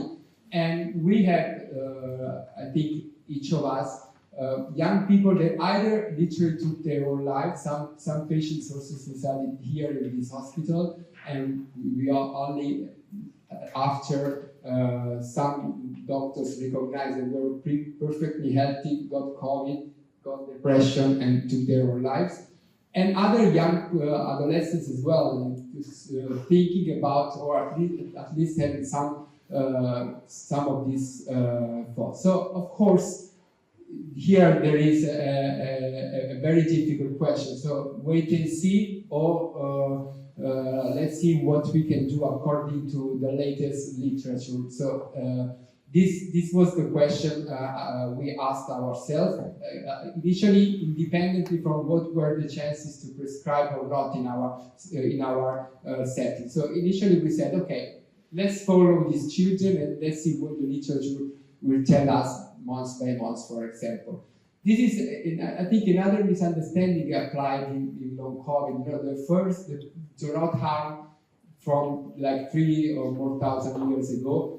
Is it still valid nowadays when we have several similar conditions and we do have drugs for which we have decades of experiences in pediatrics? So I don't know. My personal answer was, again, let's see if we can do, and of course we adapt month by month, of course. And a very last reminder, for us as a pediatrician, and even more for neonatologists, most of the things we do are off-label, actually. So for several multi-drug resistant bacteria, so we are in, so 95% of my job is general pediatrics and pediatric infectious diseases, because I don't have a formal long COVID or chronic fatigue clinic. So all the multi-drug resistant pandemic is about off-label use of new antibiotics in pediatric population or in neonates, because these drugs have never been trialed in children. So personally, we adapted a step-by-step approach. We also have some similarities. So first of all, we start with a very simple 10 minutes 10 tests. I agree with what Benita said. Sometimes we are not that rigorous with the cutoff when we have the signs and symptoms along with the 10 minutes 10 test. But every child does a 24-hour electrocardiogram with heart rate variability and the cardiopulmonary exercise testing, as I said.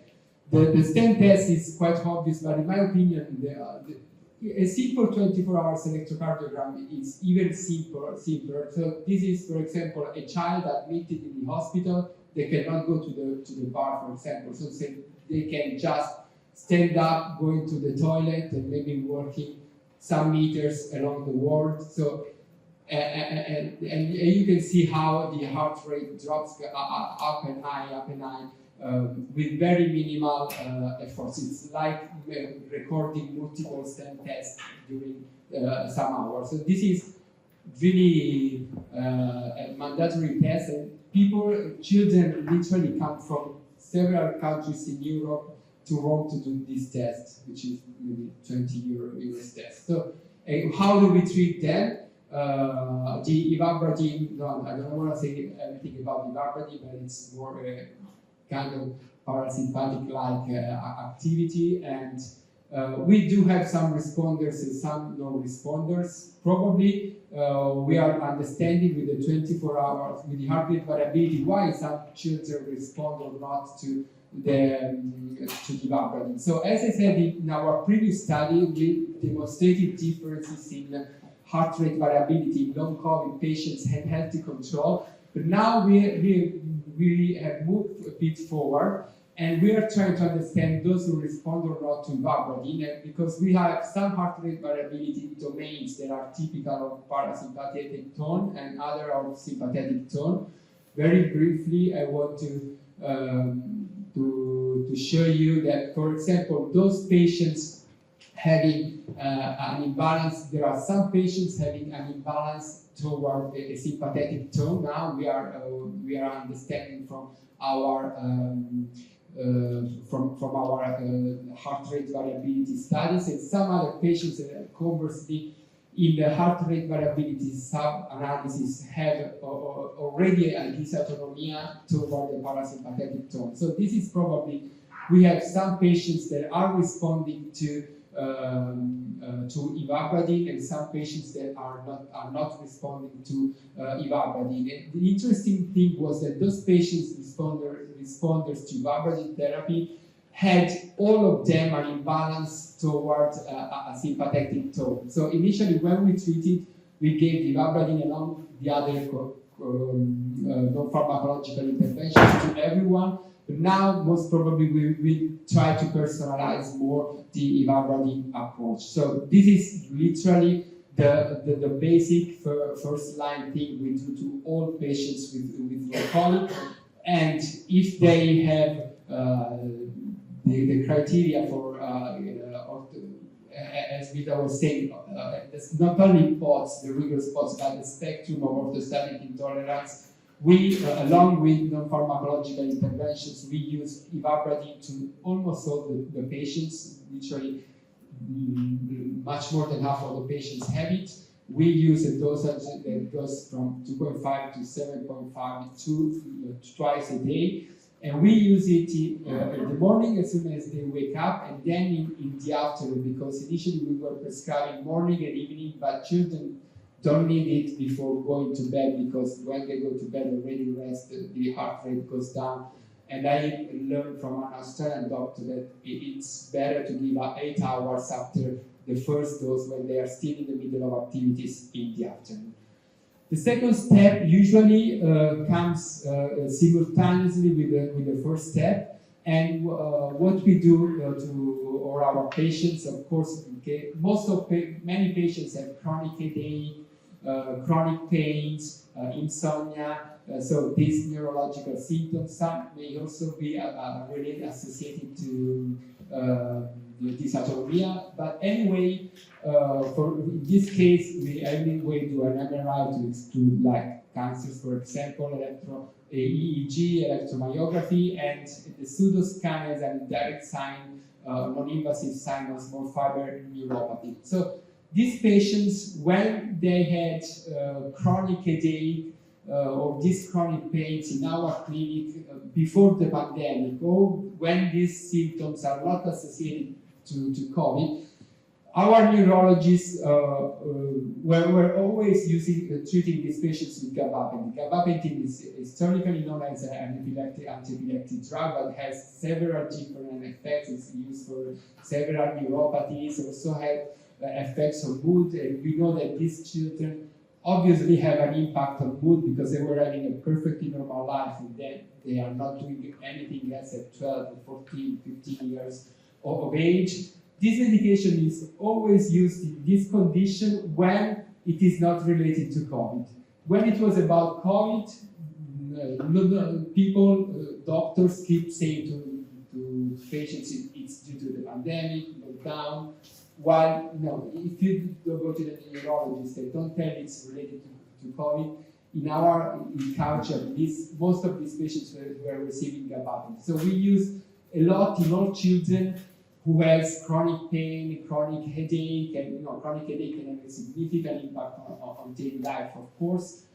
And so our second step, but most of the time, as these are different mechanisms, as I said, is along with the neurologists and this test, of course, to care for sleep, because as Vita was saying, it's not all about drugs. So several interventions, and gabapentin is the very second classic medication we use in our center.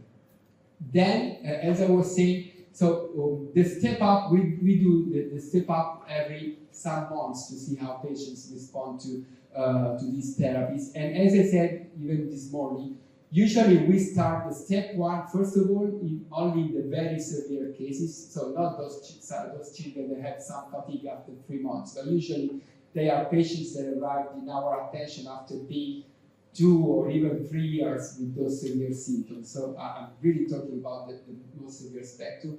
In case those children have no or very little improvement with these medications, and we are facing really the most severe cases, we consider the third step. So we've talked a lot about endotheliopathy. I'm showing here just another study. So thromboinflammation is, it's documented. I don't think there are similar diseases in the history of medicine that have been studied with such advanced technologies and clearly confirmed by several independent cohorts like low COVID. Honestly, I don't recall any single disease. Pneumonia, that we talk about pneumonia as a disease, we know, but we literally in 2024 still don't know how properly define COVID-acquired pneumonia in children. And again, low COVID is documented with much better technology. So at the beginning of the pandemic, now we've stopped for a number of reasons, because we were not seeing this anymore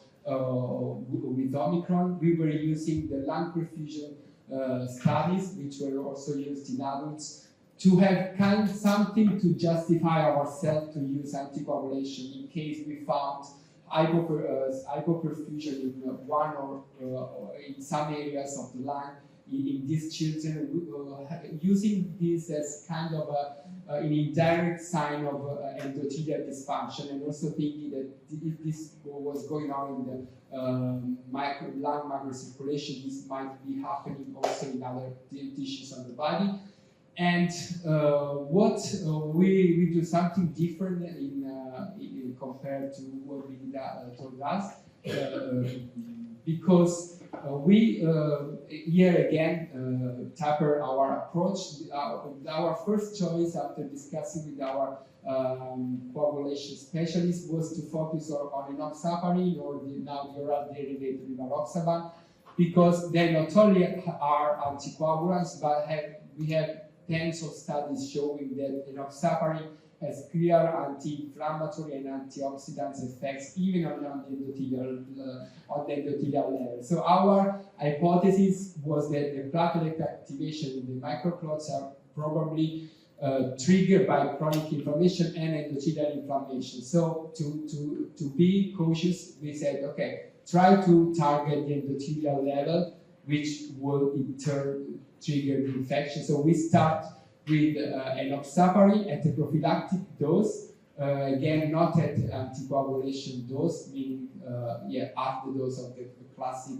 We use enoxaparin in several other pediatric conditions. So we use it at the prophylactic dose because our approach is that we don't have a classic thromboembolic event. And now, since a while, we are slowly shifting to using rivaroxaban, who has is an oral formulation and has the same effects, even in terms of endothelial and anti-inflammatory effects, as with enoxaparin. just in a few cases when we didn't have any response to the enoxaparin, we also added the aspirin, but we never arrived to triple medications.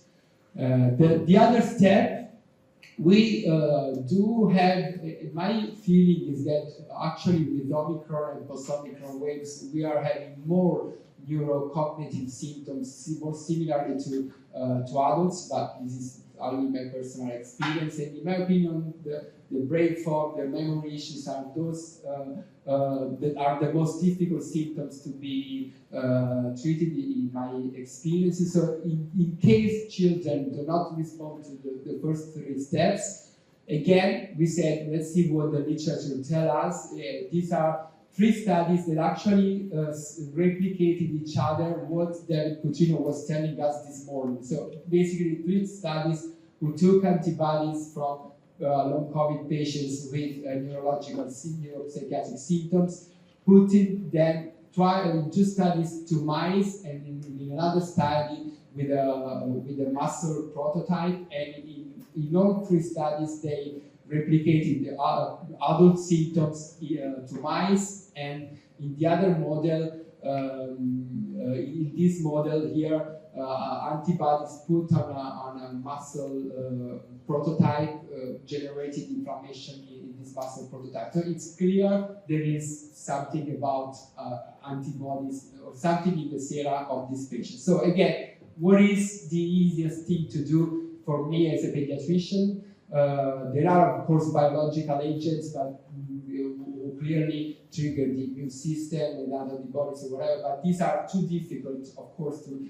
and also have too many side effects to be used out of trials as off-label options. So in pediatrics, we have extensive use with IVIG. We use IVIG for almost everything. I use IVIG even in a 3-kilogram newborns with enterovirus infection, for example.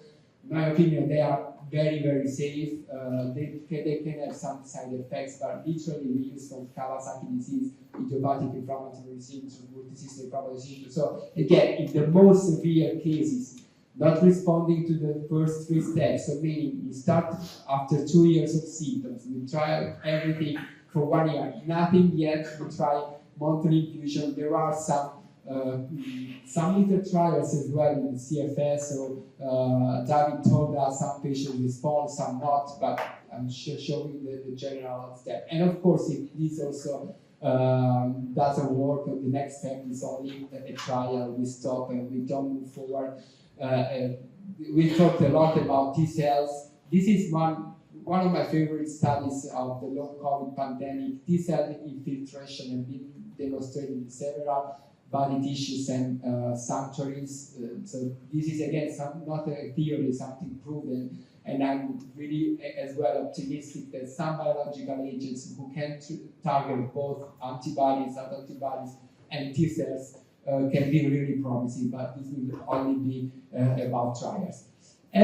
Of course, since the beginning, patients are instructed about pacing, already Vinita told us, and of course, patients are supported from a mental health perspective because their life is completely disrupted.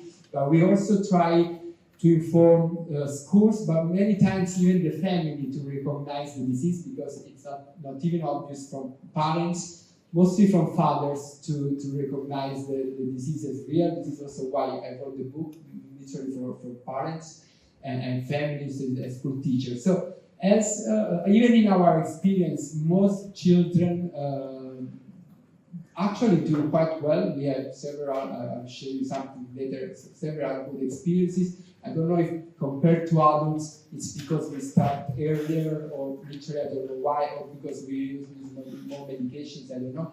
But the question is how to step down, of course I don't know. So basically, if children improve, and improving again, it's very easy. They didn't go to school and they come back to go to school most of the time. They were not able to do 1 floor of stairs and they can go out or do some sport or go out with friends.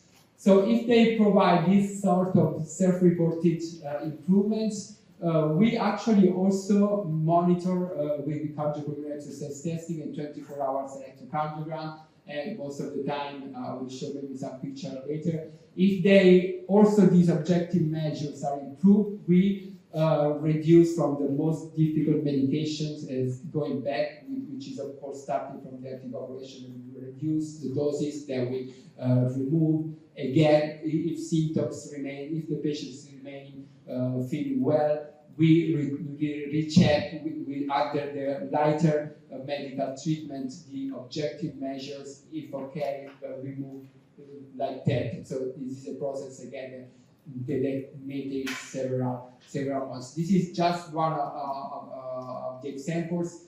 This is a girl who was a horse rider. During the lockdown, she was very happy actually because she owned horses, so she was not going to school and she was horse riding every day.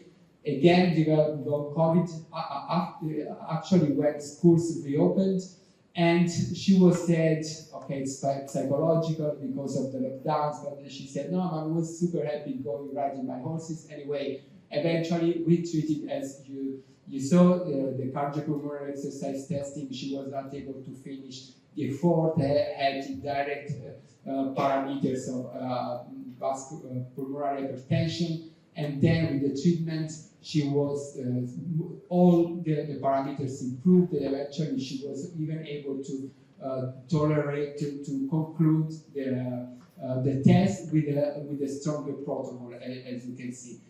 Or for example, this is the same girl with this psychological condition, a simple 24 hours electrocardiogram. As you can see, during the day she was at school, so just walking or going to the toilet at school, she was almost always above 100 beats per minute.